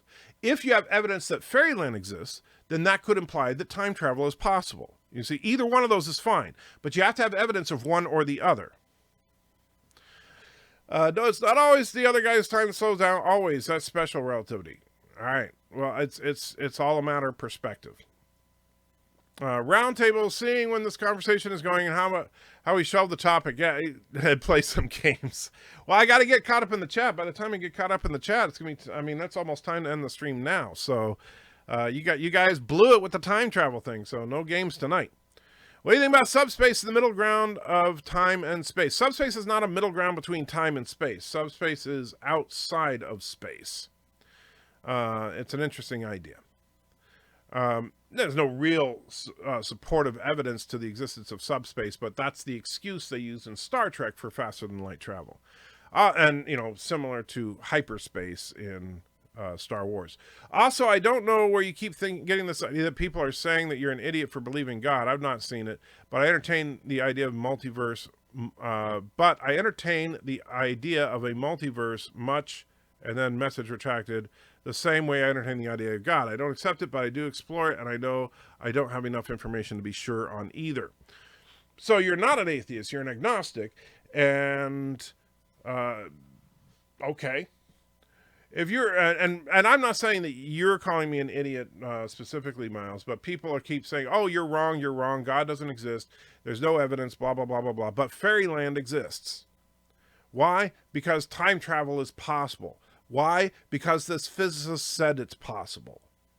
Okay, so because, and by the way, same people that said that, and I know I'm paraphrasing, but that's the essence of what they're saying.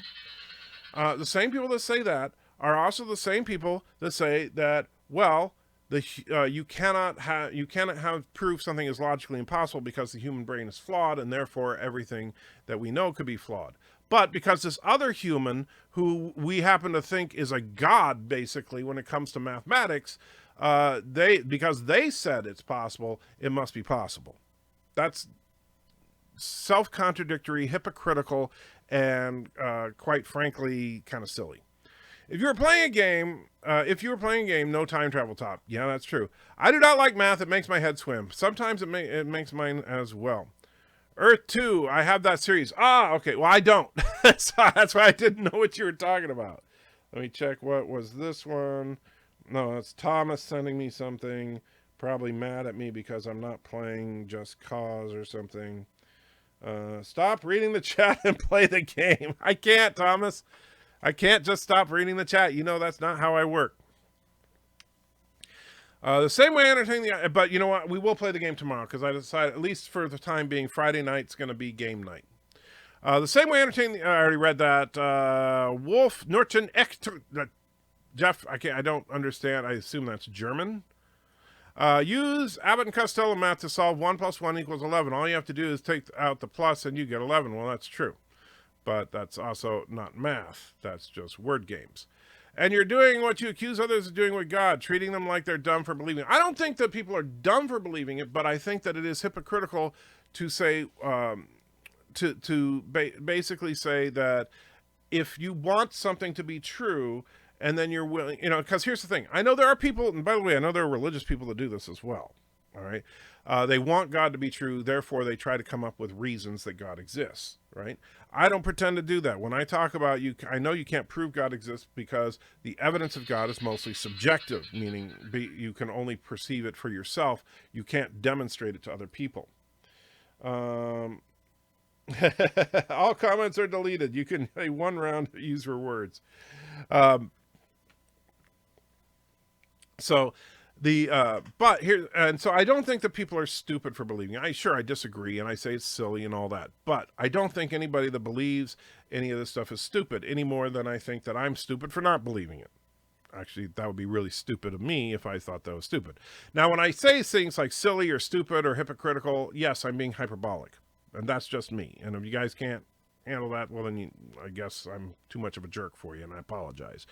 However, and by the way, thanks for, that's a fair point for Mr. Miles to point out, because yes, sometimes I do take it too far, and I can appreciate that.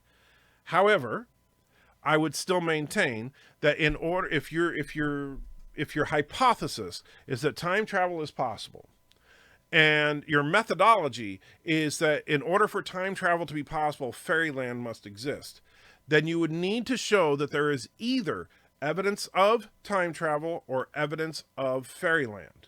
If you can't demonstrate either one, then quite frankly, there is nothing to support it.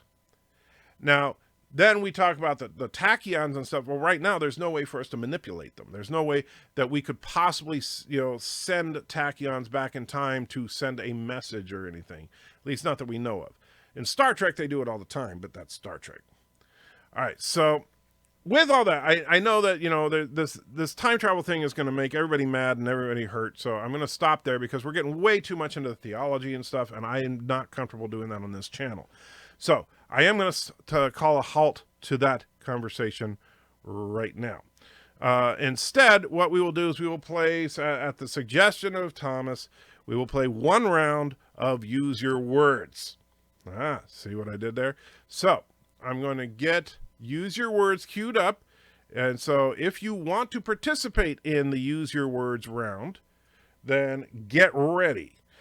And by the way, even if you don't make it into the game, you can still be a part of the audience, and that makes it more interesting to more people that are in said audience. And apologize for the noise there while it's loading up. It's Use Your Words. Yes, it's the Use party Your game Words. for funny people and their unfunny friends. All right, let's see. Get that. Press enter.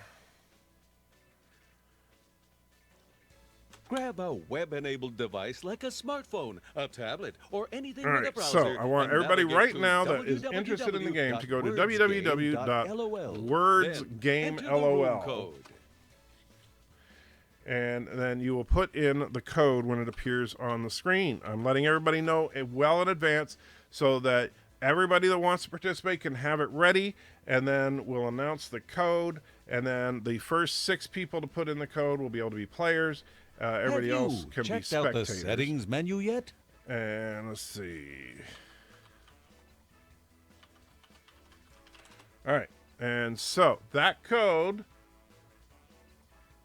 is NAFL.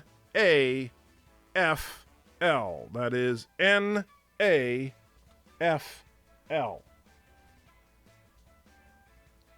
And so we'll see when people get in there.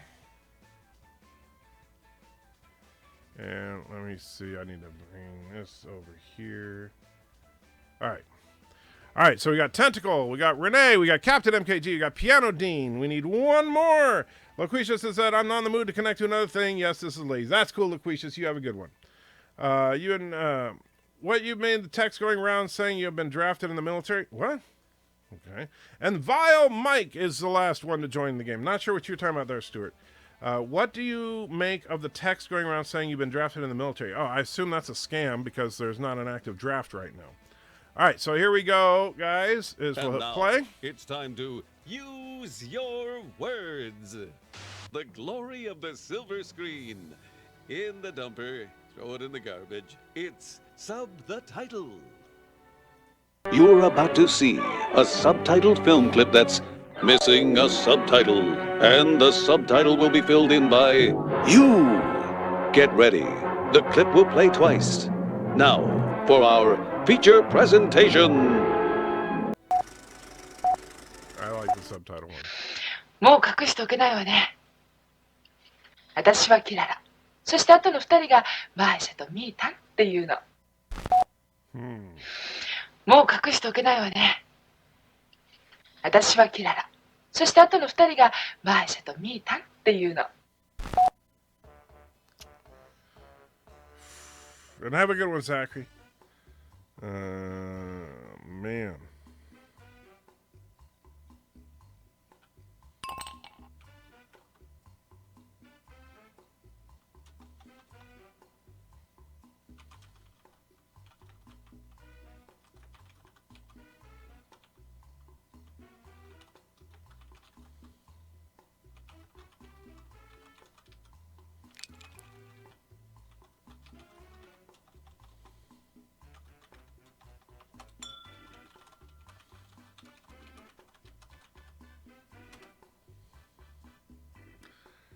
All right. Man, that was a tough one. That was a tough one. Babies come from when Frank and Freddie fall in love. Yes. Get ready. Here's what you came up with. もう隠しておけないわね。私はキララ。そして後の二人がマーシャとミータンっていうの。もう隠しておけないわね。私はキララ。そして後の二人がマーシャとミータンっていうの。もう隠しておけないわね。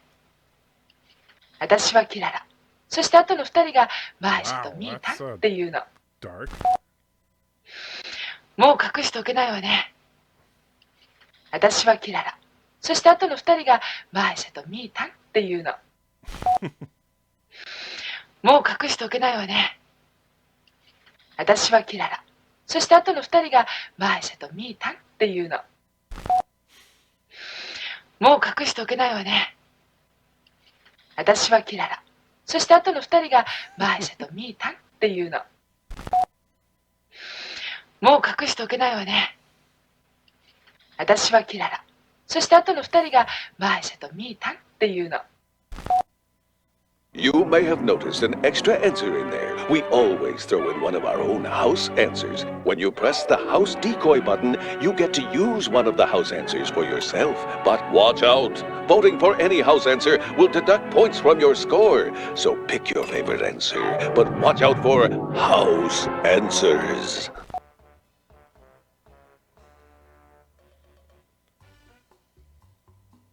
When Mecha Rob Tom played this, a lot of answers were Rob's penis. Well, when we play on this channel, of course, half the answers have something to do with Kuroga.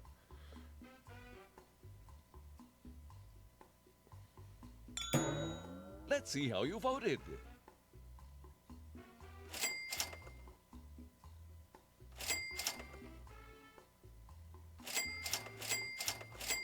Wow, good job, Vile. You crushed it.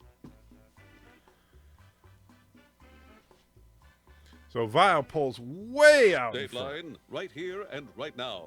It's extra, extra.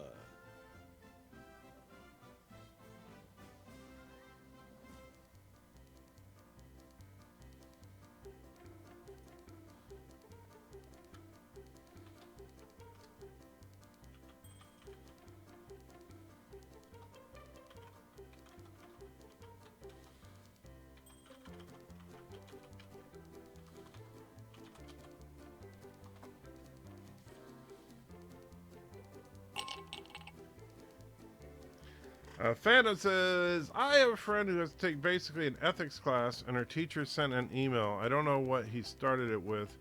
He, she, him, his, after his name. well, in an ethics class, why would that matter? I mean, in ethics, it would just, as long as it was what the other person wanted it to be, I suppose. Furry suit. Here's what you wrote.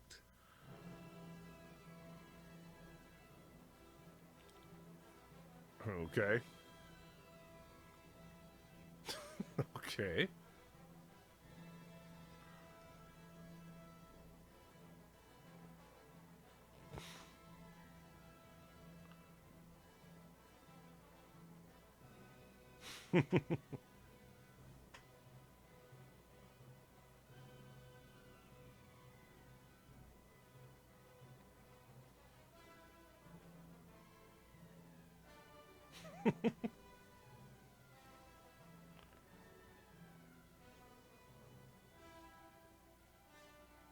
Now, vote for your favorite answer. Wow. But watch out for house answers.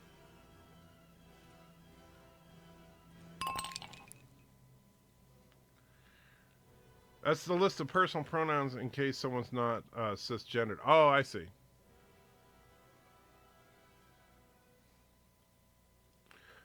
You know, I hate the whole personal pronoun game. The whole identity politics things just needs to end.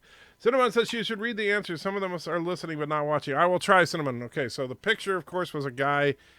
But if you saw the picture, that's just weird. So I will try to read them all. Bird of Prey 5's ball sack comes to life. Run! Oh, man, too fast. That's right, since these are the answers. So, dang, Piano Dean cleaning up that round. So we got Vile with 5,000, Piano Dean with 5,000, me with 2,000. That's it. And now, the machine that lets you blank yourself. No, he was It's using blank pronouns after already. his name like the SJW. I just worded it wrong. Ah, okay. I love my new job, but I wish my official title wasn't blank.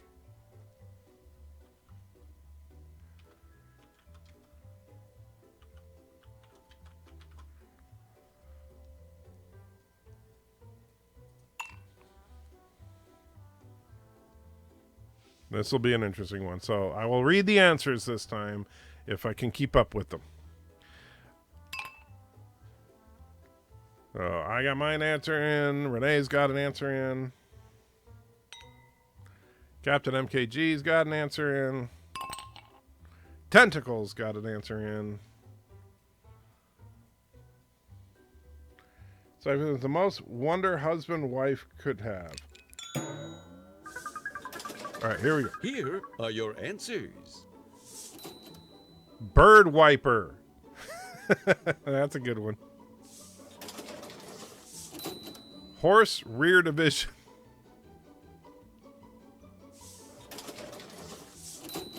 Personal ball shaver. Wow. Yeah.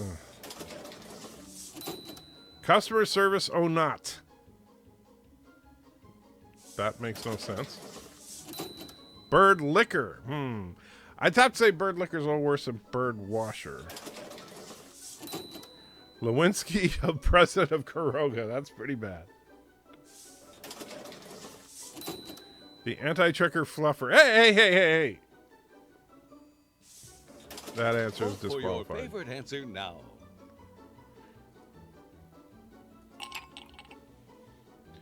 So mine would be YouTube's bitch. I added more words than I meant to, said Phantom. I told you what my answer would be. Okay, I don't remember.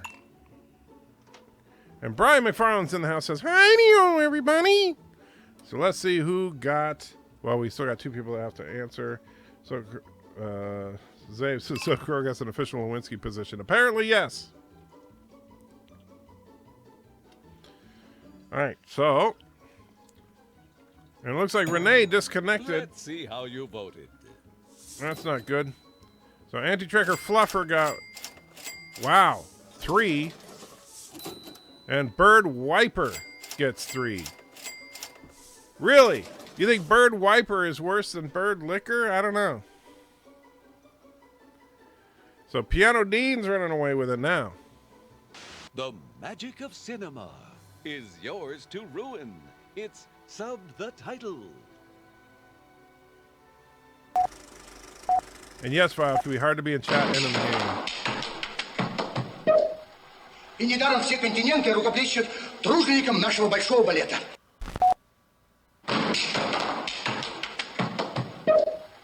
И недаром все континенты рукоплещут труженикам нашего большого балета.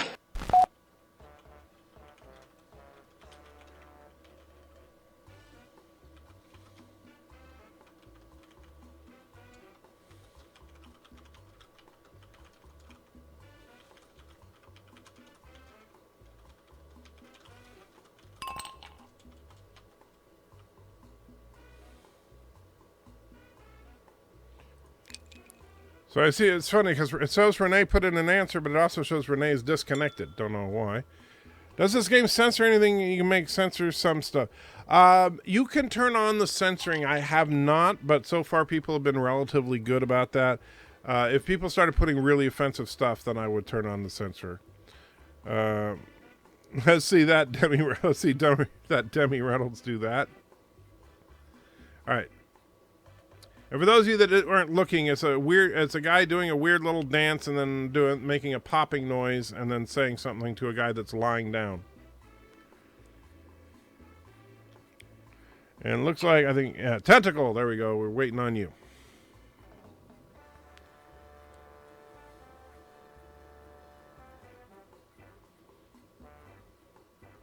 And it's still counting down, oh, because Renee's disconnected. So I don't know what happened to Renee. And that proves you can time travel. Oh, that would have... Oh, man. After that conversation, that's a good one. I was saying the mating dance of Kuroga passed on by Frank and Freddie. And that song was called the Jaloja in Kuroga.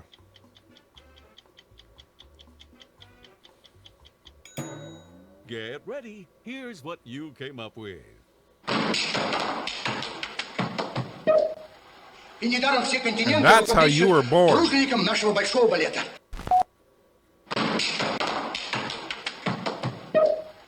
И недаром все You should континенты see what I can do without a труженикам wedgie. нашего большого балета.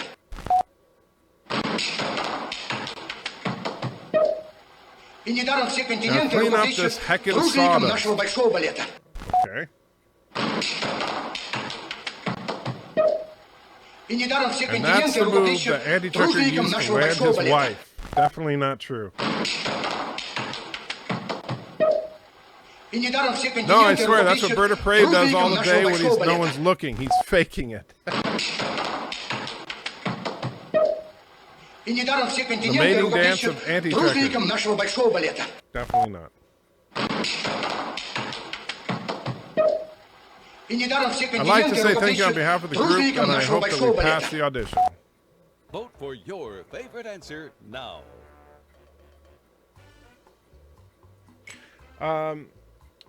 Fandom, how much longer do you think he'll stream? Honestly, once we're finished with the game, I'm going to probably call it a night. Because it's starting to get late. It's almost 9 o'clock here.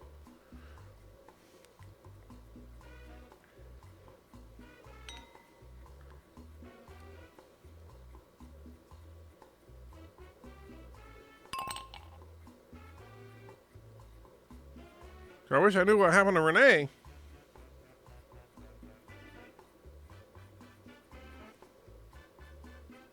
Renee, if you're still in the chat, let us know what's going on.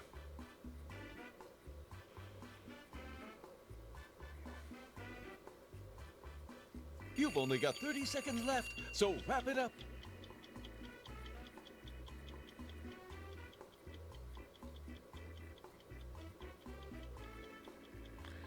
All right, this is the exciting part where we wait for 16 seconds for Renee, who is not connected.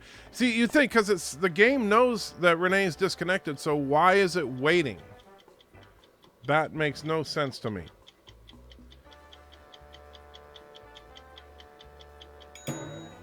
Let's see how you voted, shall we?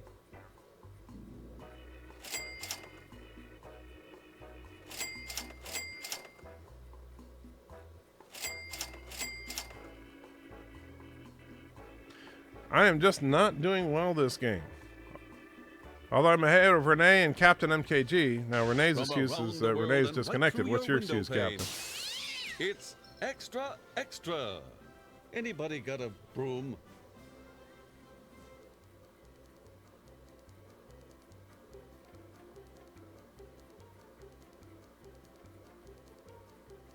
So, Renee, if you can hear this, refresh your browser. That's what it's saying to do. So, I'll wait just a minute. Give you a second to try and do that if you can.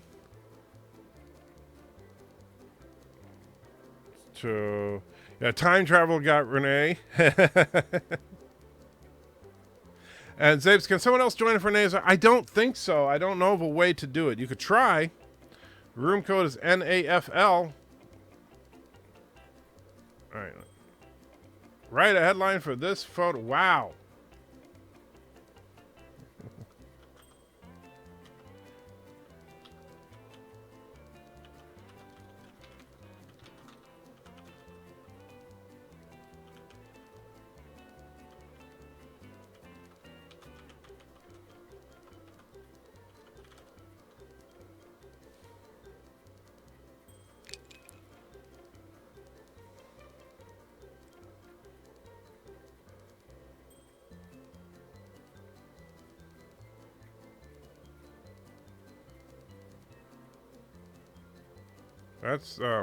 That's an interesting picture.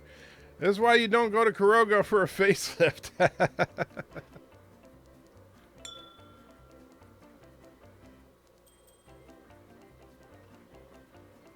I'm sure someone will say something about Kuroga and plastic surgery in there. Charlie X still up to his old tricks. Thomas says it's Mrs. Antrigger's brother. Or is it Mr. Miles? Ooh, yeah, it could be. So it looks like Cyborg is in the game now, so maybe Cyborg replaced Renee. Or was Cyborg there before and I just... No, I don't think Cyborg was there before. You've got 30 seconds left. Wrap it up. Two people haven't answered. You only got a few seconds.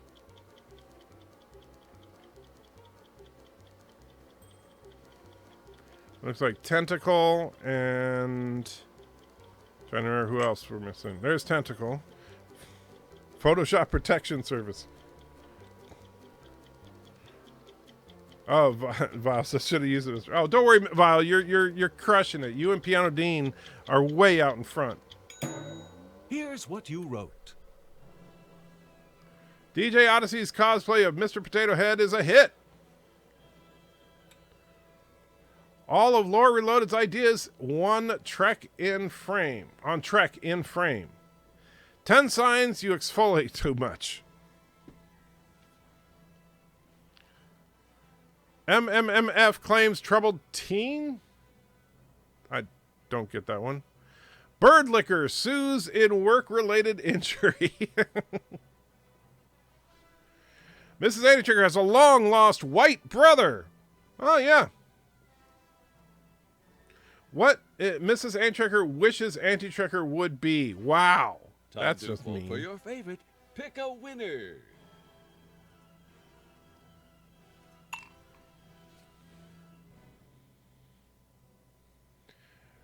Phantom Menace says Slender Man. Yeah.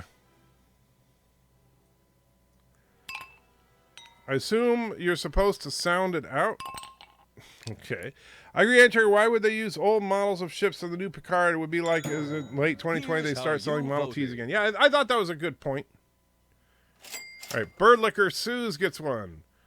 Mrs. Antrigger has a bright brother. That was a house decoy. Oops. Captain MKG and Cyborg both messed that one up. But Cyborg makes bank off of his answer.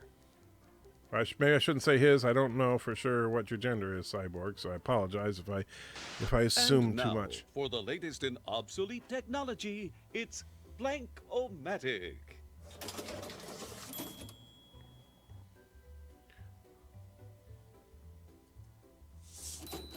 The Backstreet Boys got much more popular after they stopped calling themselves...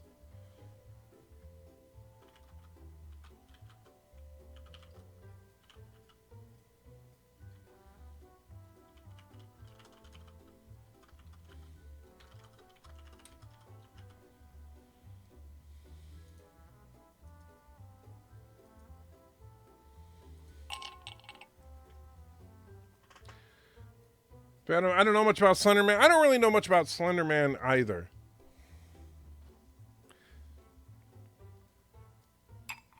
How dare you sense my massive wang in Canada from the U.S.? Sorry, Cyborg. Yeah, I don't think that's quite what was intended there. They stopped calling themselves Bird of Prey 5.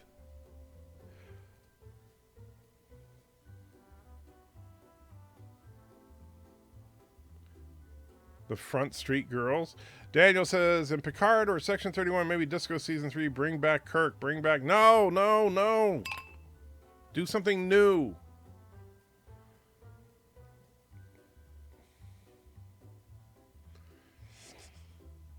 We got one person we're waiting on. That device up 40 years older, 30 right? seconds left. Looks like it. 30 seconds left. Whoever didn't answer yet. There we go. And here's what you came up with. Gay twinks. Wow. Someone doesn't like the Backstreet Boys. The Broke Backstreet Boys.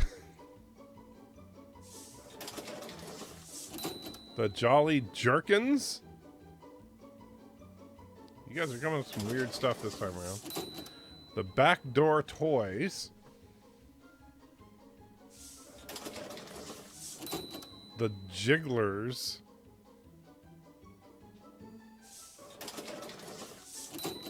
Back Scratcher Boys. The Backdoor Boys featuring Frank and Freddie. Okay, vote for your favorite answer.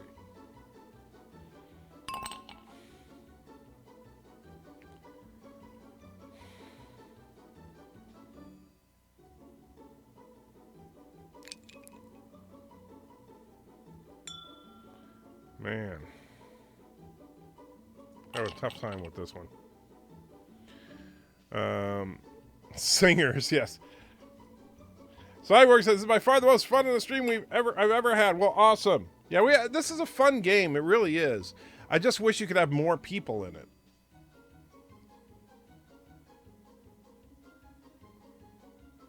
Can't see your score, Aaron. Oh, because it's behind me? I'm sorry. I can fix that. 30 seconds. We'll just turn the camera off. You don't need to see me.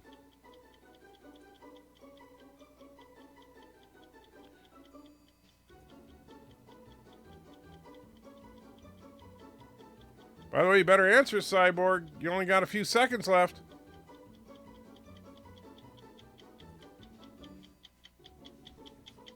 Did you pick one, Cyborg? There you go. Here's how you voted. I only got one? Seriously, gay twinks got... Oh, come on now. Alright, this game is rigged. I swear, it's rigged. Bird of Prey must be around here somewhere.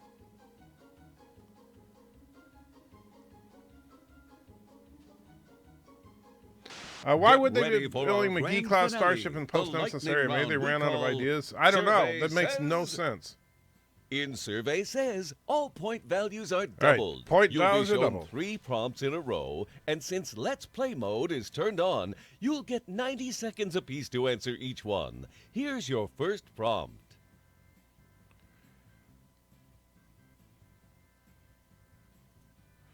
Bad name for a cat hospital.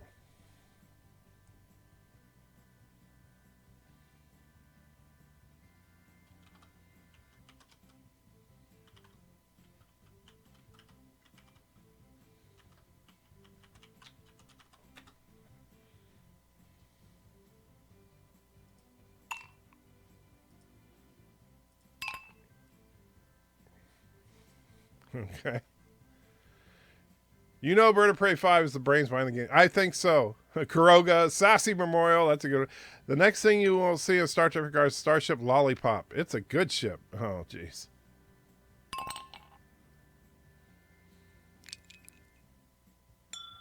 Here's your second prompt. Describe your ideal mate. It's going to do this every time. Describe your ideal mate in exactly 5 words.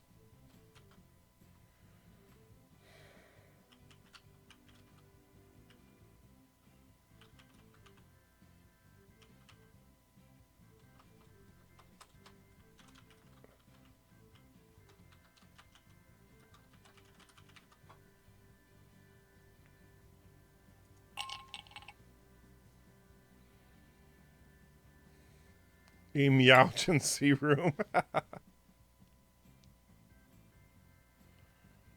Not bird au prey fi. That's good.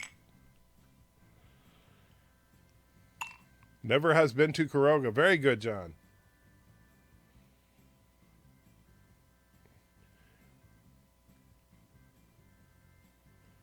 What is the crew complement of the Lollipop 12841? You lost me on that. Aunt May and Spider-Man. Anti-Tracker, you can just put 2 words. Mrs. Anti-Tracker. Yeah, yeah, unfortunately, that is only 2 words. 15 seconds left. Tick-tock. Tick-tock.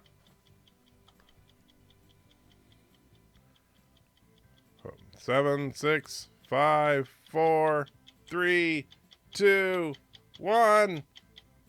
Here's your third and final Piano prompt. Dean, I'm disappointed Make in it you. a good one. If IKEA sold a sex swing, what would they call it?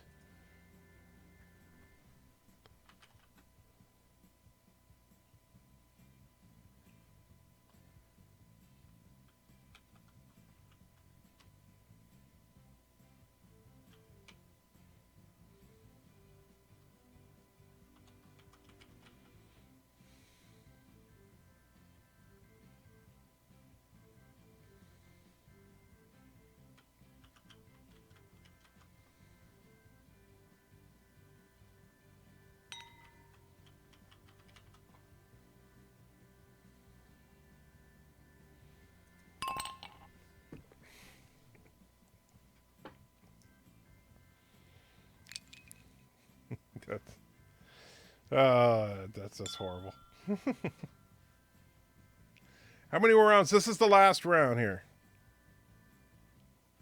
Swing Au Prey 5 doesn't sound like something you would buy at IKEA, though. That's I think the idea is you have to make it sound like it's something you would... If you've never been to IKEA, they have very unique names for their products. Like, it doesn't say desk, it says Delube. 15 seconds left.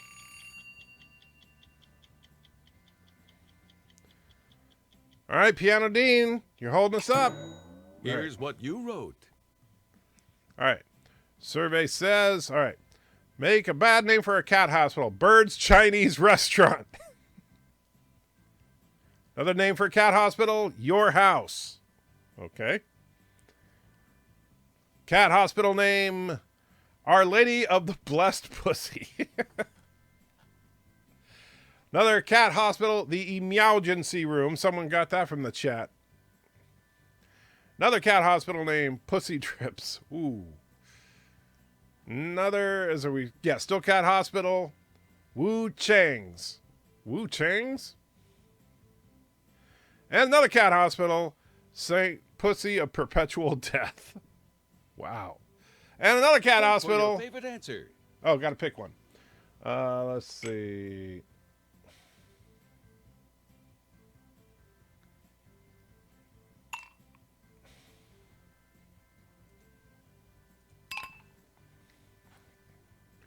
IKEA just likes the Sweden name. Yes, yeah, I know. That's what they do. But yeah, it's always funny. Do you have an IKEA close to? Unfortunately, no. We had one near us when we were in Portland. We used to shop there all the time. I'm sorry if I'm bothering you with how much longer stuff it's me. That's Okay, just, let's see what it's you me, not weirdos you. wrote. Just so you know. That's all right, fandom. All right. Describe your ideal mate. Someone like Mrs. Anti-Trekker. Perfect answer. Fun, crazy, loving, special, related. That's creepy. Boobs, boobs, boobs, boobs, leg. So 4 boobs? That's a bit much. Bill Clinton, but young and faithful? Okay. You going to eat that? Wow. Faceless, big-breasted black woman. A loving, life-size foot. Vote for your favorite answer now. Wow.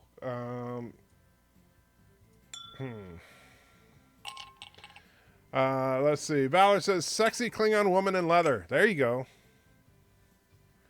Free puncture repair kit included.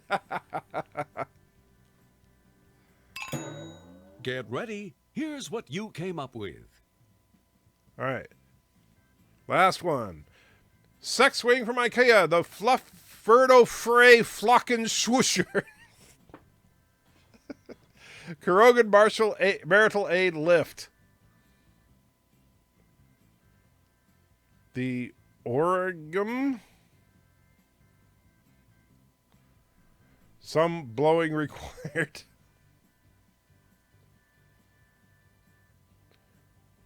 Humpany. The verse swing. Kurogan porch orgy. Time to vote for your favorite.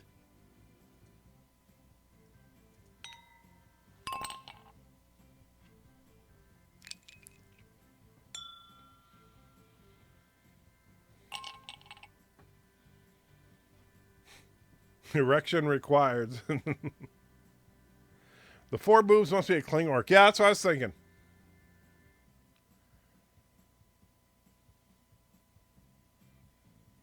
All right, Piano Dean. All right. Let's see how you voted. All right, so now it's time for the scores. Oh dear, that was a house answer. Oh, Vi one blew that one. Piano Dean got 1 for the blessed pussy. Vi one got 2 for that one. And Wu Chang's got 2. Wow, really? Nobody like mine? You gonna eat that? Got 1. Boob's leg got 1. Faceless big-breasted black woman got 2. And someone like Mrs. Anti-Trekker got 2. Well, finally, I get decent score for that one. IKEA sex swing, some blowing required, got 1. Grogan porch orgy, got 2. Hump and a hump and a hump and a hump. Wow. Really? Really? None of them were your pick mine. You guys were just mean to me this time. And the winner is you. I feel robbed. The spectators have named the funniest player. You received the golden. See, and I got Joker voted by the Award. audience as the funniest player. You guys spectators ripped have me also off. You were named trying. the You knew. grossest You were player. trying to figure out You how I was. received the Dirty answering. Bird Trophy. And I got the You Dirty Bird Dirty Trophy. Bird, you. The spectators have also named the most offensive player. You received. I the got all Peach 3 Ribbon. awards from the audience, and yet I And took thanks 3rd for place. playing It's rigged. Use Your It's Words. totally Next rigged. time on Use Your Words, more laughs, more giggles, Worst and group more of players awkward ever. silences. Most rigged game ever. You guys figured. You must have been talking in some side chat to figure out how to beat me in the game. I see how it is. I see how it is. That was definitely the most rigged game in the history of history. Still trying to figure out where my phone went off a minute ago.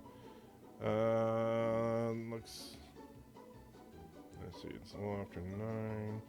Oh, it's DJ going live. So, yeah. What a bunch of stinking jerks, I tell you. That was just completely messed up and wrong. I tell you. Chuck95 says, yes, I opened a secret chat. Somebody did something. I'm telling you, that there was definitely some kind of rigging the system going on there. However, it's all good. I'll be a good sport about it. Let's see. But one more thing, though, before I wrap it up here. Give me just a second. There we go. So I want all of you guys, because we're going to wrap it up here. So I really, and I'm absolutely serious. I want all of you guys, there's 66 of you still in this live stream, to go over to here. This is DJ Odyssey, has just started his live stream. And so go hang out with him. Tell him I said hi.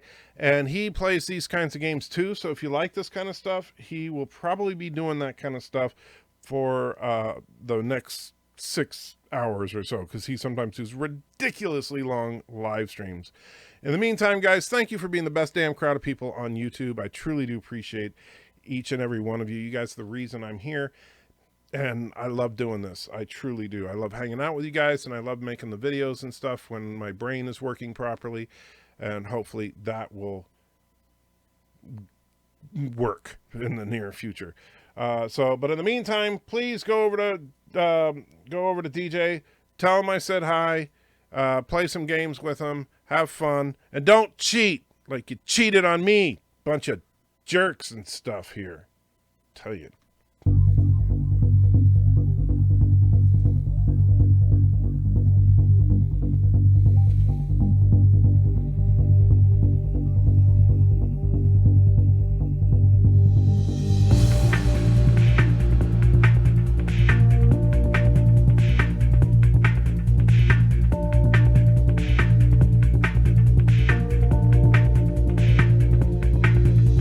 Mike's in the house now.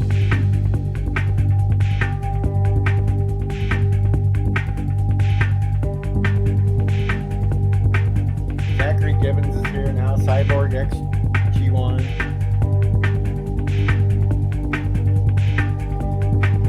John DeMarco is in the house now. AT's sending his regards. Piano Dean is in the house now.